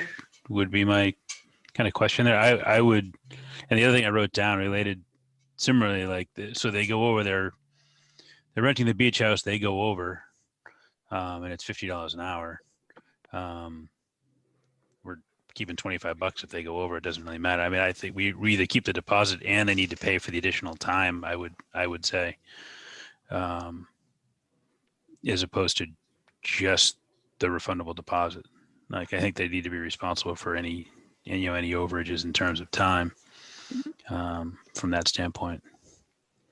Yeah, and I don't disagree. This is basically kind of a starting point, and like I say, you can nix it all, you can double it, you can, you know, whatever the kind of commission decides, but this is basically the starting point, kind of looking at surrounding, you know, towns and what they did, and some don't do a deposit, you know, a refundable deposit, and a lot of them do one, and which I think is a good idea. I think a refundable deposit serves also as a non-refundable to avoid people from just scheduling something that they're not gonna show up. So I think that is the value of a deposit right there, because you might be losing the booking. Although our business is not to rent out the beach house, the beach per se, but having some skin in the game will prevent maybe people from just making an appointment and not showing up. So I'm looking for some time to digest this, I think, go through it a little bit better. So if it's agreeable to the commission, I'd like to put this on our next meeting agenda to give everybody some time to go through it again. If they have any other questions, I have found that just even time-wise, sometimes to get things moving would be to, if you go through it and you have questions, throw them to Kayla, even if she doesn't answer them until the night of the meeting, or she compiles those questions and is ready to answer them the night of the meeting, helps the flow of the meeting go a little bit better. So I think I'd like some time to digest unless somebody doesn't agree with that. Yeah, I think, and I know Kelly said that you forgot, you didn't push the send button, but I don't think, any document that we get the same day, we should expect to go into, I don't think, like you said, Karen, the discussion is not very fruitful. So if we have something to review, we need at least a day or two. Otherwise, we're not making our meetings not efficient. Yep. Because I likely not going to have time to read a document throughout the day. So my suggestion is next time, if we don't get a document within a time frame, at least a day ahead, let's just postpone the discussion for the next meeting, and so that we all have time to have, well-informed discussion. Yep, and we tried to do that. We apologize. The minutes have been, they're just a bear to do. They're just Well, we sitting. keep having these long meetings. That's what's going to happen. I know. Well, in a 3-hour meeting to do minutes, at one point, I think I texted Susanna, I'm like 20 minutes into this meeting and I've been sitting here doing minutes for 2 hours. Granted, there were some other things going on in my life, but they're just long. So sometimes that's the reason why you're getting last minute minutes from us. But no, I agree. So does anybody disagree with just sort of tabling this, letting us all digest Sure. it, discussing at the next meeting? Great, good. I'll send questions to Kayla. If you have them now, Susanna, you're welcome to throw them out now. I don't No, want. it's okay. No, I wanna read it all and come up with a real thought. Okay. I had a general question as I read it. So the certificate of liability, and I haven't personally obtained a certificate of liability as an individual for anything, but is that an easy thing for an individual to do? Say, I want to have a birthday party for my kids at the beach. As an individual, it's an easy process to, obtain a certificate of liability. Am I just calling we're just calling our own insurance company and saying I need to? So you can, as an individual, you can call your insurance agency and get one.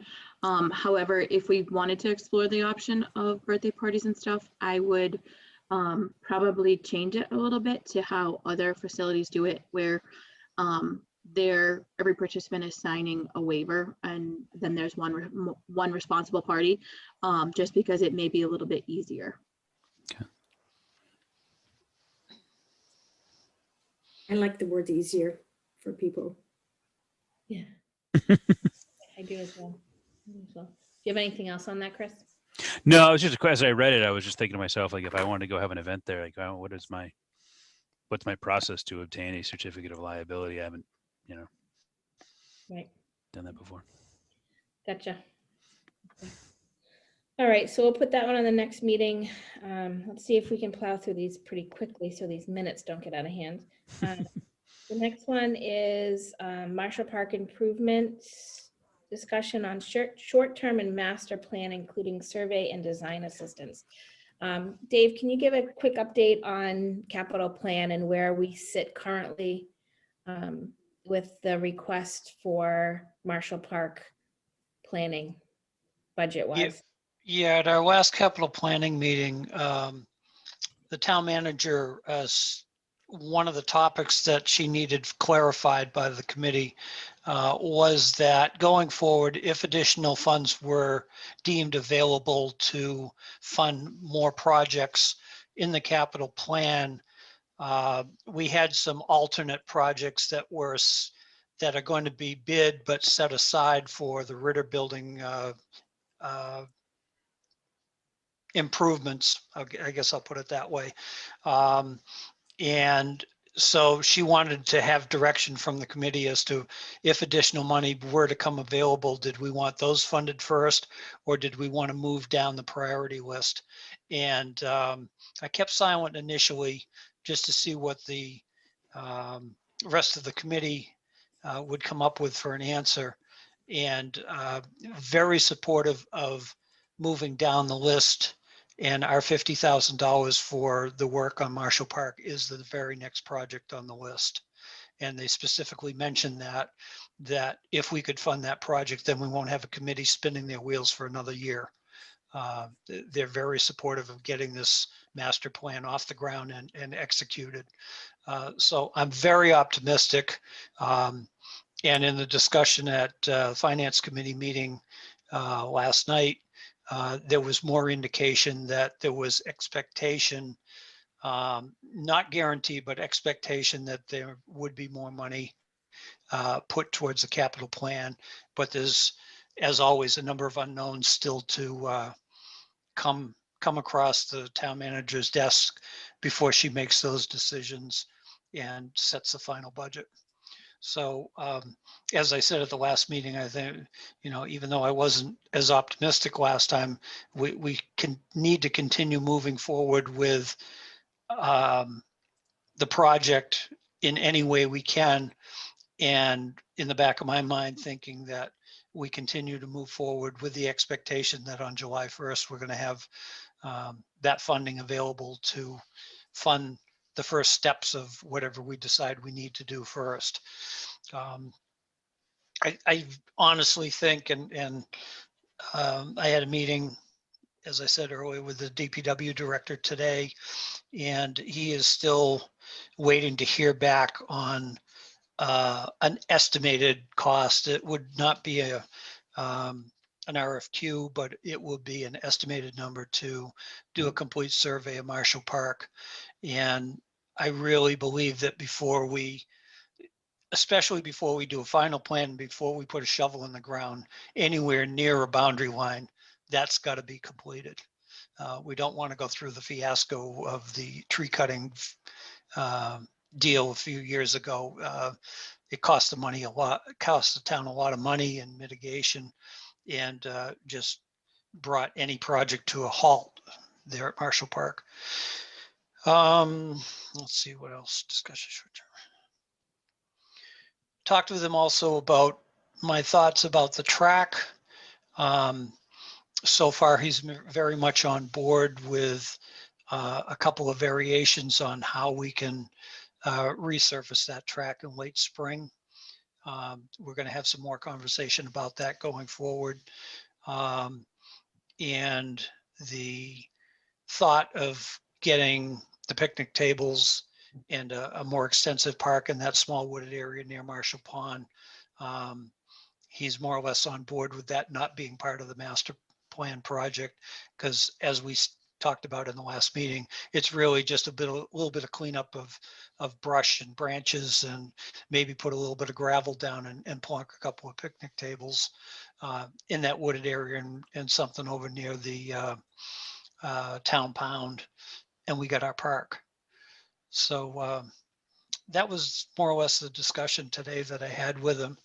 And again, trying to keep him up to date on what we're talking about. And ultimately, he has, the say as to releasing the money, any monies that are needed to do those projects. One other thing that I'll mention at this point, and it's has more to do with the overall maintenance of parks properties. And that is that I had always, for some reason, I had never really analyzed it, but I had in the back of my mind that the care and maintenance of the parks properties came out of our line item. And he's going to forward some numbers when he gets a chance to tabulate them. But he's fairly confident that there's a fairly large number that actually comes out of facilities that pays for the general maintenance of the grass areas on the fields and that type of stuff, the contracts that in the entities that are contracted to take care of the fields. is in his mind way more than what we have in our budget line. So, and I asked him to please forward that, because I think this commission is more concerned about what it costs to maintain our properties, not so much as, and would like to know where the money comes from.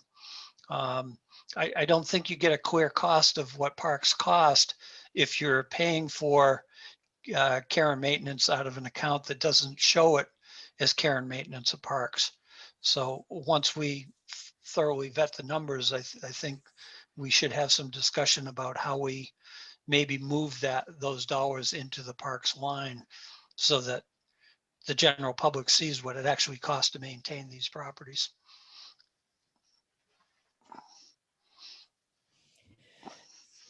Okay, thank you for all that. I'm wondering so this is a big agenda item. It's 8:30.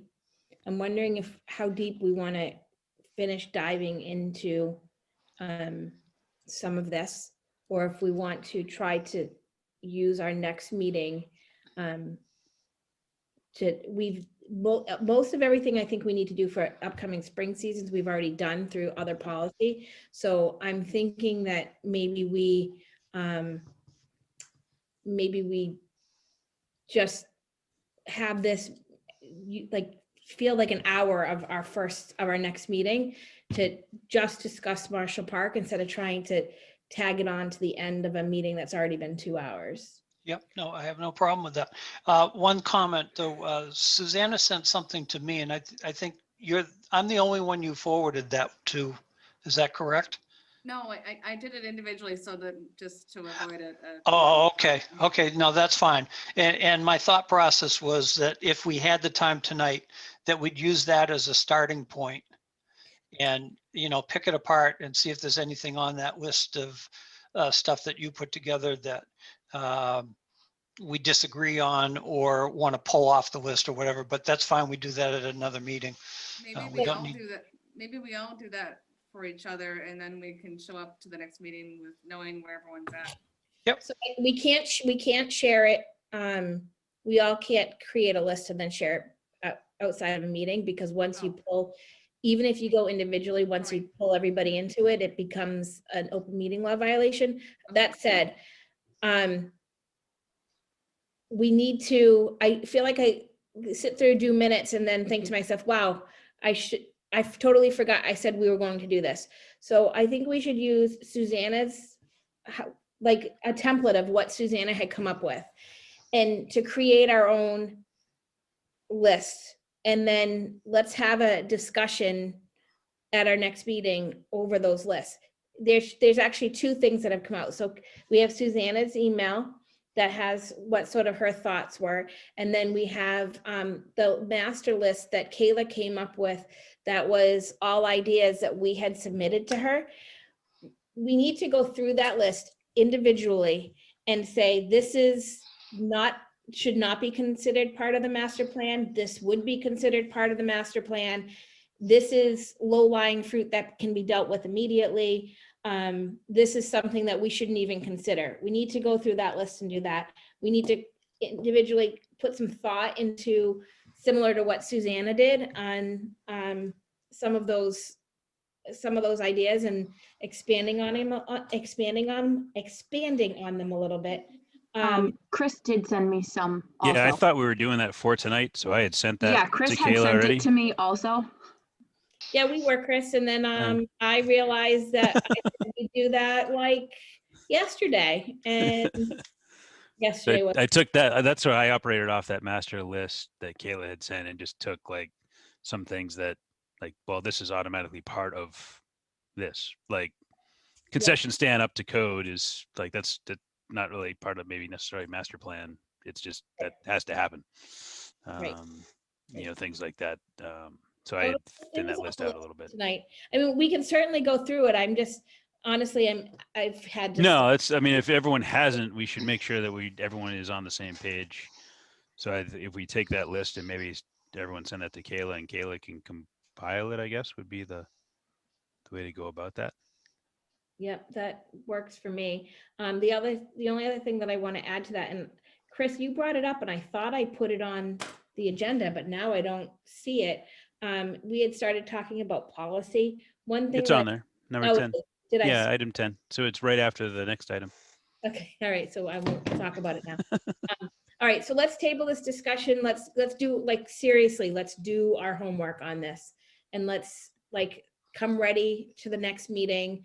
I'll try to keep the agenda as small as I can. It's gonna have the beach stuff because we need to get that approved. It'll have this, and maybe I'll have a skate park. And let's put a time limit on the discussion, and let's just get it done. So let's do that. So then the next agenda. Karen, can I hold you up for just one more second? Absolutely. I agree with what we're doing with this subject, but I'm just looking at the calendar, and what I personally would like to see us ready to do is to have a list of, as I said previously in other meetings, of what Park sees as the important improvements and or new uses for Marshall Park, a comprehensive list, and get a mailing somehow out to the public in April, and or preferably in April. There should be some mailing going out in April that we could piggyback on with just a small pamphlet in there or a card or something, and allow the public to respond. Or town meetings is too small a sampling, so we needed to have something more than just town meeting people that go to town meeting.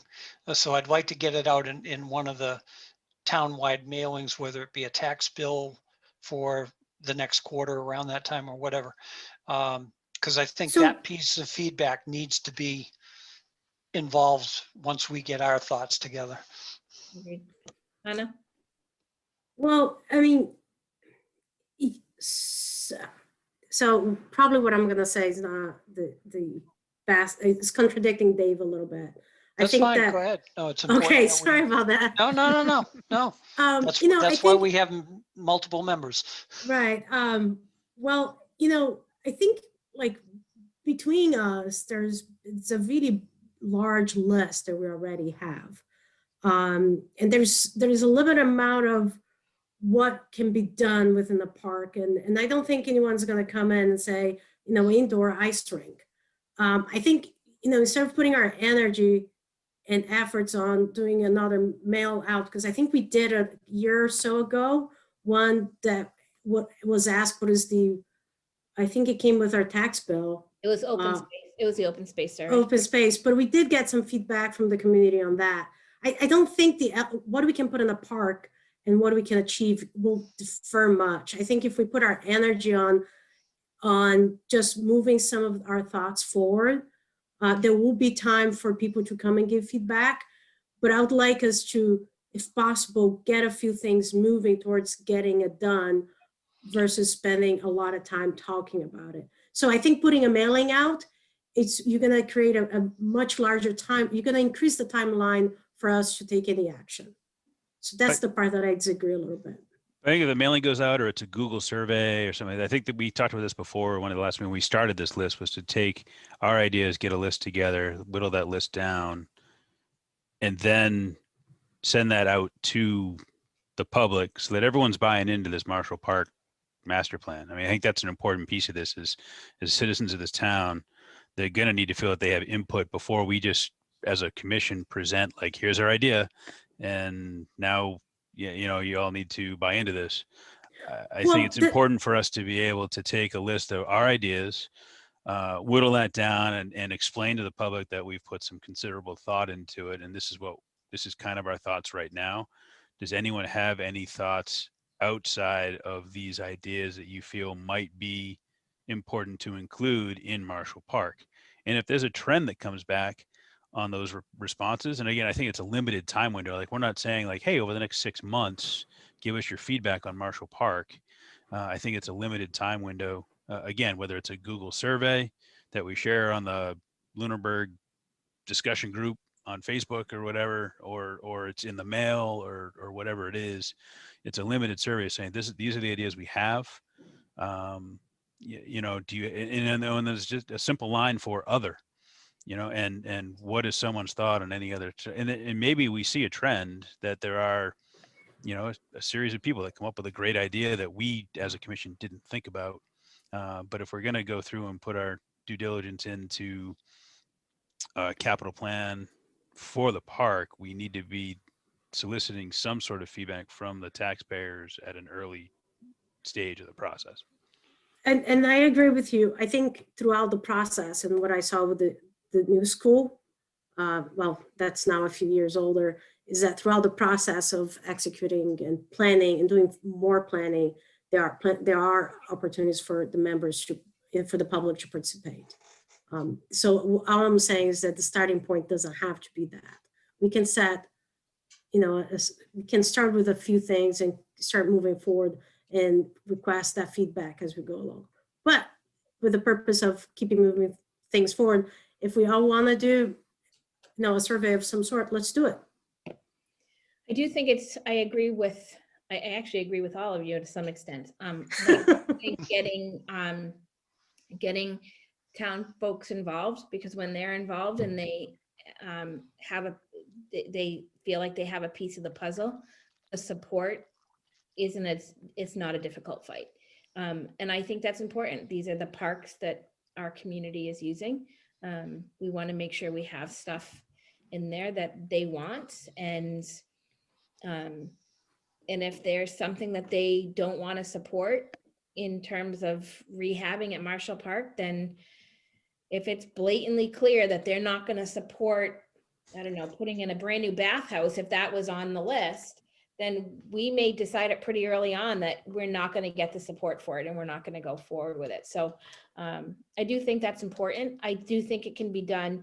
Tax bills are fine. We've done that. I can tell you that it's a double-edged sword, because you sometimes only get the responses from the people that are paying their tax bills directly. They may not open it if their institutions are paying it for them. Like in my case, I didn't open my tax bill because I know it's going directly to being paid directly by my institution. So, but on the flip side of that, you do a Google survey or a Survey Monkey, and sometimes you get multiple responses from the same person because they're trying to, make it known that all these people suddenly support a go-kart track. And, I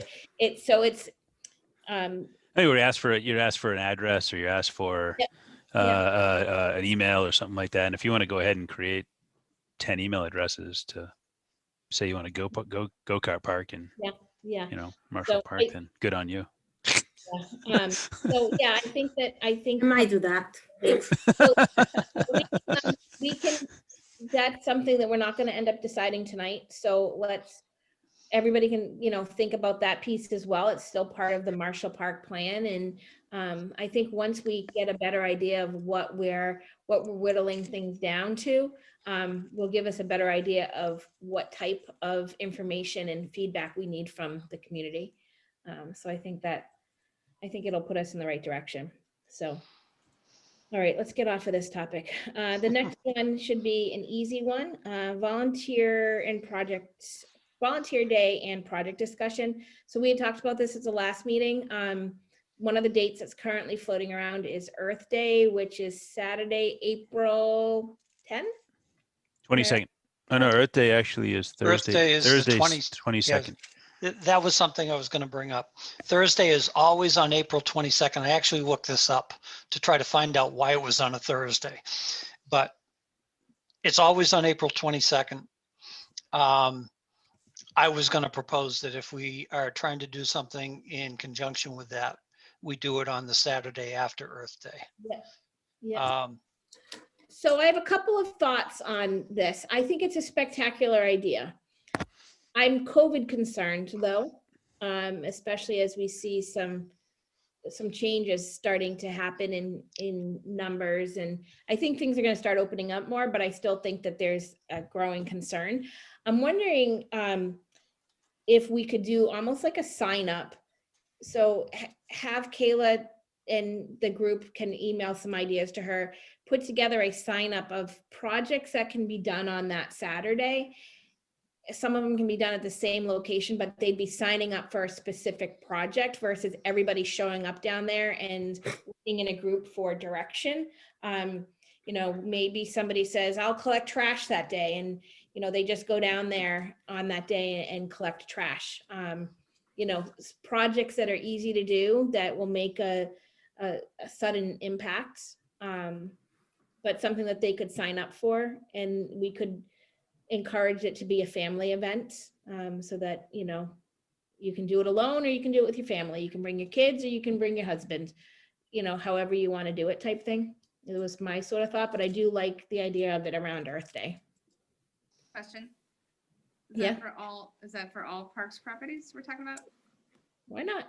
Yeah, sure.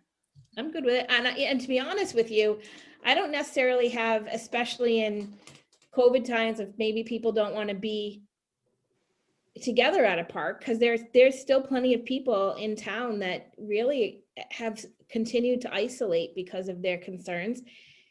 If we can get approval from Rob and Kayla's okay with it, I would be fine expanding it to say, you know, Parks is just sponsoring a town cleanup day. And Yeah. if that means somebody wants to go out and walk the side of 2A and collect trash. I know in years past, Jack had offered to either give them a yellow trash bag for disposal at the end of their own driveway, or that it could be dropped off at the DPW and he would dispose of it. You know, I'm pretty much game for anything. I think getting people out and, you know, having an assigned project for them to do would be an interesting day for people. So to thin things out a little bit and avoid maybe some COVID concerns, that that Earth Day falls in is actually April vacation week. Okay. So you could make it a townwide cleanup week. You know, with some maybe more designated target projects on the 2 weekends to thin the project scope out. And then do some things during the week. Have you ever run anything like this? I've only done, so the only cleanup type stuff I've done because I'm involved with the Groton Road Race. And so we do a course cleanup, which the Groton Road Race usually falls that tail end of April vacation there. It's like the last week of April usually. It's not this year, but we always do that. We tie it into Earth Day and do it in Groton. And so we go out and it's vehicles, and we walk the course, you know, with trash bags, and generally you're picking up, sadly, over the course of 6 miles, we're picking up about, 2 pickup trucks full of trash bags full of trash off the side of the road. But that's the extent of what I've been involved with, but that's kind of, and then there's a designated spot, somewhere in town that they have a dumpster, or it goes to the Groton landfill there or whatever, where it's dropped off. Kayla, have you ever done anything like this? Yes. In all the communities that I did, it's usually been around Earth Day, and it's something that it's usually like, in some communities I've done it where it's townwide, others it's been kind of parks and playgrounds focused. But even in pre-COVID times, we actually had pre-registration for it all. And it was very similar to how you were saying, there's a list of projects and you sign it up and kind of list the number of participants, because we gave the supplies, whether it was trash bags or, and we usually always partnered with like DPW or DPW and cemetery, so that there were supplies, if people needed them, whether it be trash bags or stuff like that. But we made it very clear, what we were supplying and what people would have to supply themselves. But we usually had a list of projects, and it required pre-registration, and it was always around Earth Day. But I have done something like this in the past. So is it something do you think you could pull something together for that day? Yeah, as long as I get some suggestions for some projects from you guys too. Yeah, I agree. Chris, would you be, I was just wondering, and I've thought about this for a couple of weeks, would you be willing to be the commissioner representative to work with Kayla on this as a co-coordinators for the event? Sure. Okay, I would like to mention also that I had the brief discussion with the DPW director about this subject today. And Kayla, I think just keep him abreast of what we come up with for projects, make sure he's okay with the particular projects, that it doesn't duplicate effort that we're contracted out for already, and so on. And he's very willing to support in any way the DPW can. Yeah, Rob and I talk regularly. Awesome. I don't think you need a vote for us on this. I think it may just be one of your programs that we are highly encouraging you to put on the table. Does everyone agree? And I think this date could be thrown out very soon, just as coming attractions. Once we figure out whether it's going to be one day or a whole week, just throw a teaser out there of some sort, so people are thinking in April there's going to be this coming up. I can put it out with, I can put it out with all the spring and summer programs too. The brochure that I'm putting out, it can include this. This is an honest suggestion. The picnic table area at the town beach is in desperate need of a weed. So that is a suggestion. What's nice about that area is it can be fully enclosed. So if parents want to take their kids, they can let them do their thing. All right, so Kayla's going to do that. Is it worth on this sort of, we talk about a townwide sort of deal, or are we limited to a parks thing? Is it worth casting this thought out to other commissions and groups and so forth as a, or do, is that a bigger? I think I kind of caution on getting it too big the first time around. Yeah. Okay. Cool. All right. The last thing on our agenda, it's not worded in the best way that it could have been, but it's maintenance policy. That can go in 1,000 directions. The one that I'd like to see it possibly go in tonight would be just a quick discussion on what we want it to look like for user groups and individuals if they go to one of our fields and see an issue, how it can be reported. We currently have MyRec as a platform, and I did talk to Kayla briefly about this earlier in the week and whether or not there was a reporting button that could be added. She said there might be, and that she could, talk to MyRec about it. But that's what, that's, for me right now, that's number one, because I am so tired of people saying to me, this is wrong, this is wrong, this is wrong. And then when you say to them, well, how long has it been wrong for? And they tell you 6 months. I don't disagree with them being upset over it. I mean, I would be as well. But if they're not telling the people, then we don't know about it. And I think having some sort of reporting system will allow us as a commission to say to Kayla, so how many reports of maintenance issues did we have, in the last month, and how many of them were rectified and how many of them are still outstanding? I think that's a component to customer satisfaction, so to speak. And just to update you, I did talk to MyRec, and there is that option. And I have a call with them next week because we're just going to tweak the options a little bit. How the form is kind of set up now, we're just going to tweak it a little bit for us more so that it gives the freedom to allow for all types of reporting. So we are working on that, and I can get something up there, within a couple weeks. Awesome. Does anybody have any other thoughts? I mean, the simpler we can make it, the better. So if it's just, it sounds like they can work with us to do something if and it can be as simple as, there's the dog whining, sorry.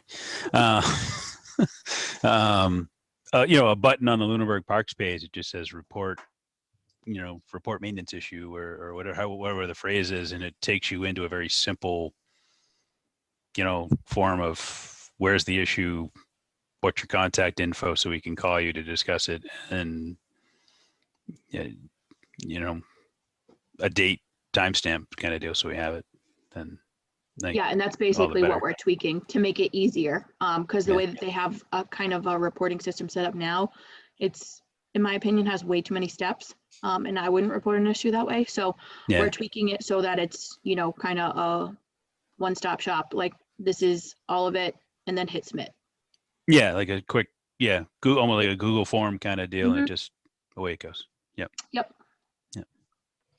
Verbiage on the Parks and Rec Facebook page too, that just says our email address. Yeah. Do we accept messages on Facebook? Yep. That can be also a way for people to reach out. A lot of people do utilize that feature too. Perfect. Okay. So, Yeah, go ahead. you know, I will go back to, I think, you know, in terms of day-to-day and the policies, I think, you know, we as a commission should come up with, you know, our standards for maintenance of parks, because that's our role, is to, you know, set the governance of parks. So for example, you know, and then it's upon the town or Rob to come to us and say, oh, this is going to cost so much more than what it's budgeted now. And I think there's a lot of conversations that we need to have. That's going to be a good, you know, a lot of back and forth between the commission and the town. But, you know, the first thing that I hear is, well, I think it should be a policy that someone who works for the town, we don't care who, you know, walk all the parks properties once a month and takes notes of any issues. That can be our policy. It doesn't necessarily need to be upon the public to let us know, because I think there needs to be maintenance. You know, trash should be removed on a, you know, frequent timeline. And if there's overflow of trash in some park, we can say, well, the policy then it needs to be, trash needs to be removed twice a week. And however it gets done, it's not of our business, but the policy is trash needs to be removed. So I think, you know, we got to get comfortable on putting some of these policies out, and even if simple little policies and procedures to just help the governance of the parks. That is literally what this commission is chartered to do. And I think there's been a lot of, you know, sometimes I have heard conversations where we don't feel like we should do those policies because we don't know where the money is. We don't manage the day-to-day. We're not trying to manage the day-to-day. We are setting the policy for the governance of the parks and playgrounds and so forth. We cannot allow for any of our properties to end up like Wallace Park was 5 years ago. So, and that will happen when we create policies, even if simple ones. It doesn't have to be one that encompasses everything. It has to be some that we start picking the low-hanging fruit. Maintenance. What is the maintenance, high-level maintenance policy? So we get and this is not going to be a 2.5 hour meeting into discussion, but I think, I'll make the proposal for us to also come up with some high-level policies that we should just write it down and publish. We talked about Kayla putting some of our policies published on the website. Yep. And we can start agree. compiling those things. Yep, I agree. And the parks should have somebody going through them on a regular basis. And if it's going to require us to make a policy to do so, then I'm absolutely good with doing that. I don't think it mitigates all the issues. No.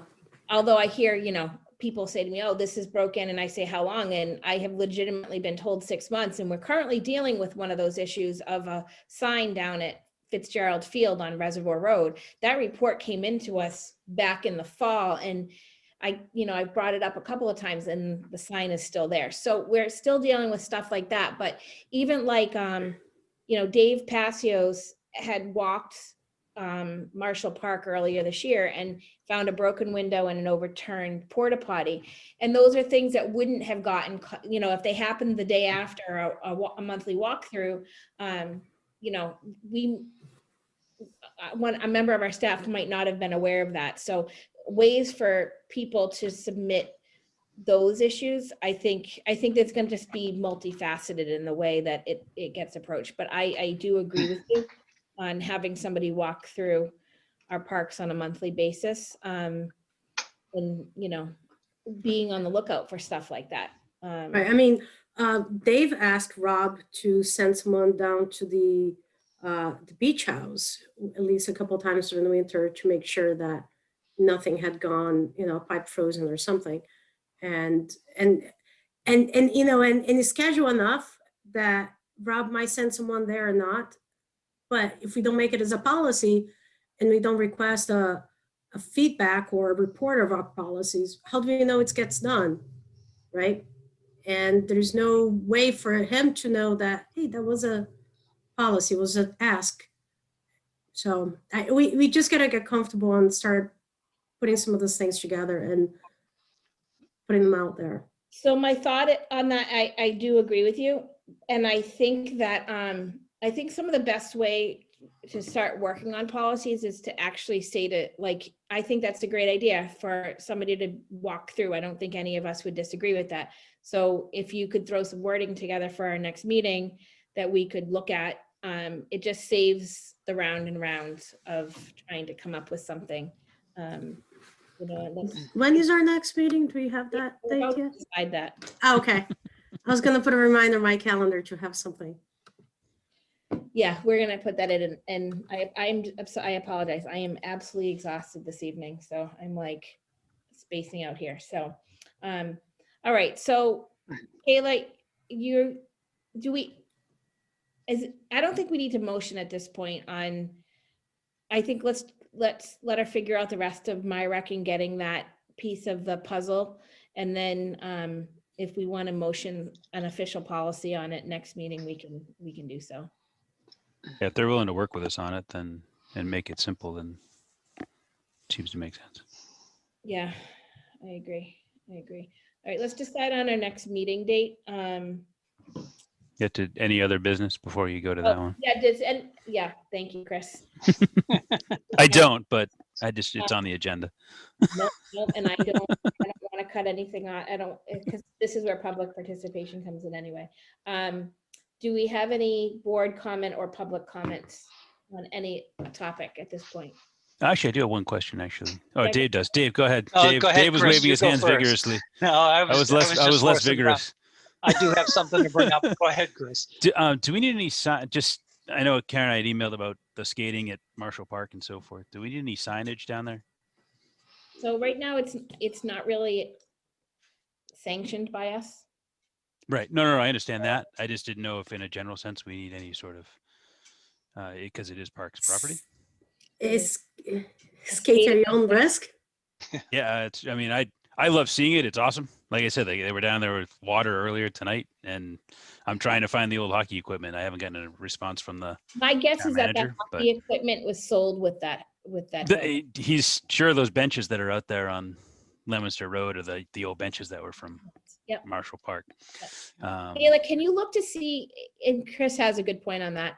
Can you look to see or ask Rob to look to see if we have any use at your own risk, skate at your own risk signage that we could throw up down there? Because we do have a decent number of people that are ice skating on Marshall Pond at this point.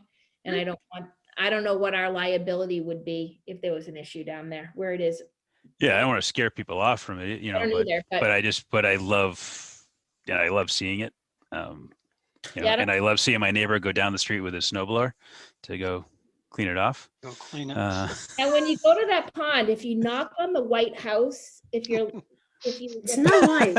It's not white. Yellowy cream house. Yeah, just knock on that door. They might serve you hot chocolate. Send their dogs out.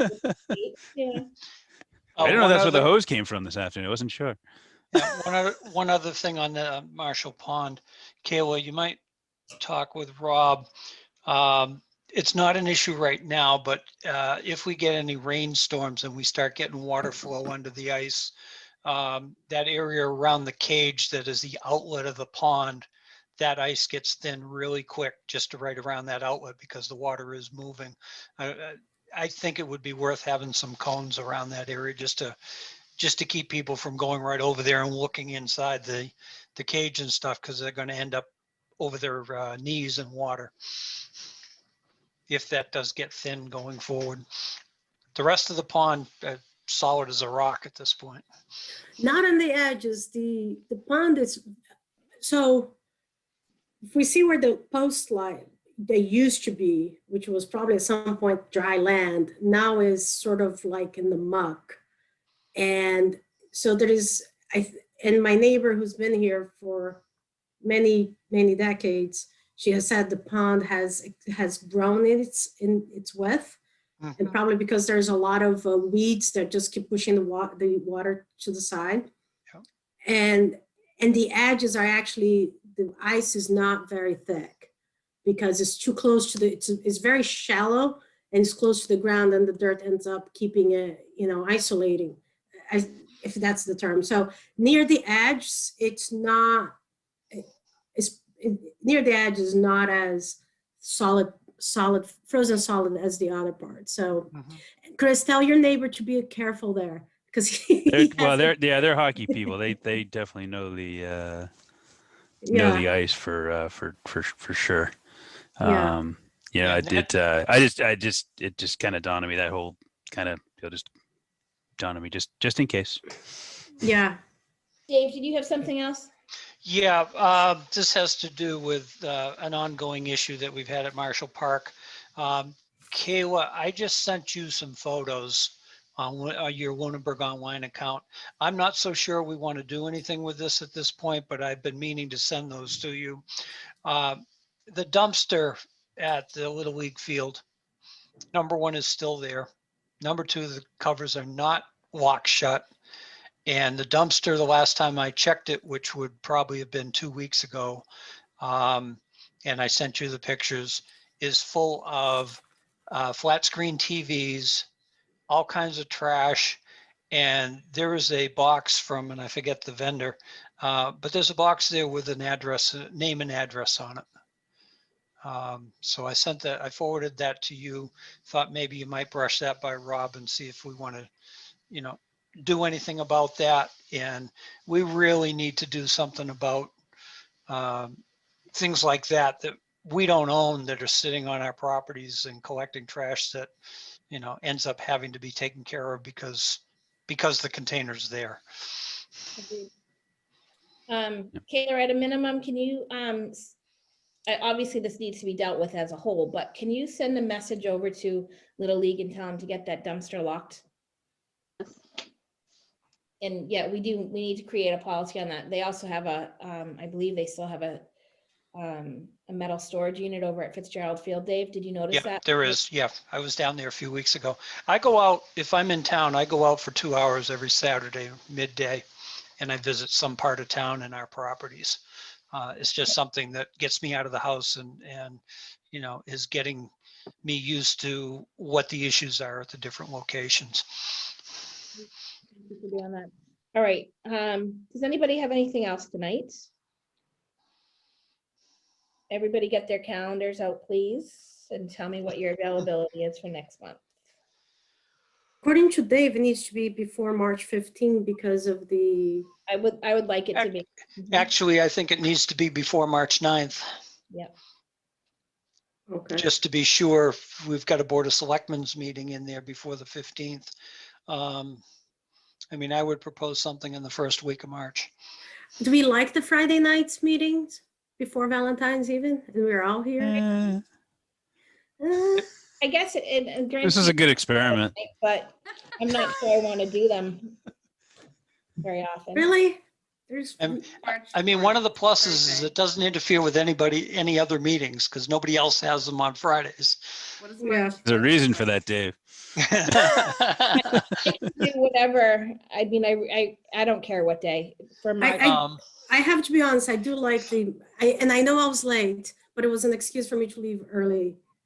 I will than say, usually do. the first Friday in March 5th, is my husband's one weekend off that he's had in like 2 months, so I will not be here. Just saying, he gets one weekend off like every 2 months, so, and that happens to be it. Okay. Understood. March 4th an option? Finance Committee budget review. The 3rd, That's a Wednesday. Wednesday. Sure.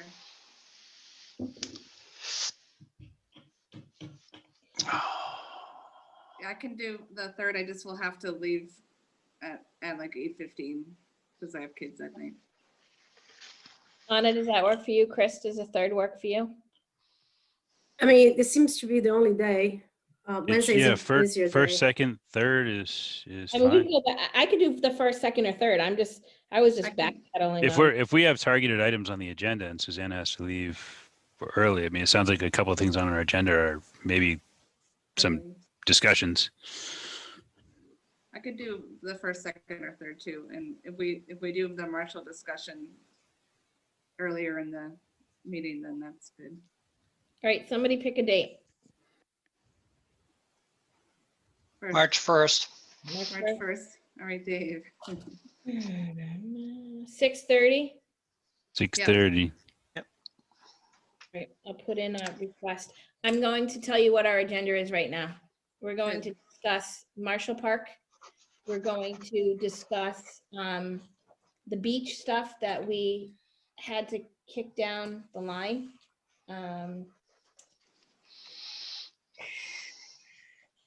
I'm gonna guess I'm not gonna have to put the skate park on there at that point because I don't think they're gonna be ready to discuss with us, but I will, and I think I'll put a time limit on some of these as well to give us some guidance. I would maybe not at all even invite the skate park for the next That's fine. meeting. That's You fine. know what I mean? I guess Yep. I'm good with that. So it's there's gonna be, still 12 inches of snow on the ground, so they're not really going to see. it's gonna too be the much in the way of revolving account, the beach, and Marshall Park. Good. Did I get it all? Yeah, you did. Yep. The things we said tonight. Do you want me to keep maintenance on there, a maintenance policy? Yes. Oh, I think it's another, well, maybe an update from Kayla at that point on the Yeah. the update from that. But I think the larger maintenance discussion is another longer discussion, I think, right? yeah. Okay. All right, so we are doing March 1st, 6:30 PM. So is the maintenance policy there or no? I put it, I am gonna keep it on there. Okay. And if we are running out of time, Can we postpone the discussion? yep, we can. All right, so Dave, you'll connect with me. We'll get this revolving piece figured out. We'll be in touch with Kayla, town manager, town accountant, and Rob. Yeah. and- Aaron, let's try to, if you can, are you available on that Monday for town council hours? Maybe we can do a joint meeting with him. I'll look at, I most likely am, Dave. Okay. I have nothing on Mondays. All right, can I get a motion to adjourn at 9:10 PM? So moved. Second. Quick roll call on this. Susanna, Aye. Anna, Aye. Dave, Hi. Chris, Aye. and an aye for myself. Thanks, everybody. Have a good night. Good Good weekend. Night, night. everybody. Happy weekend. Good night.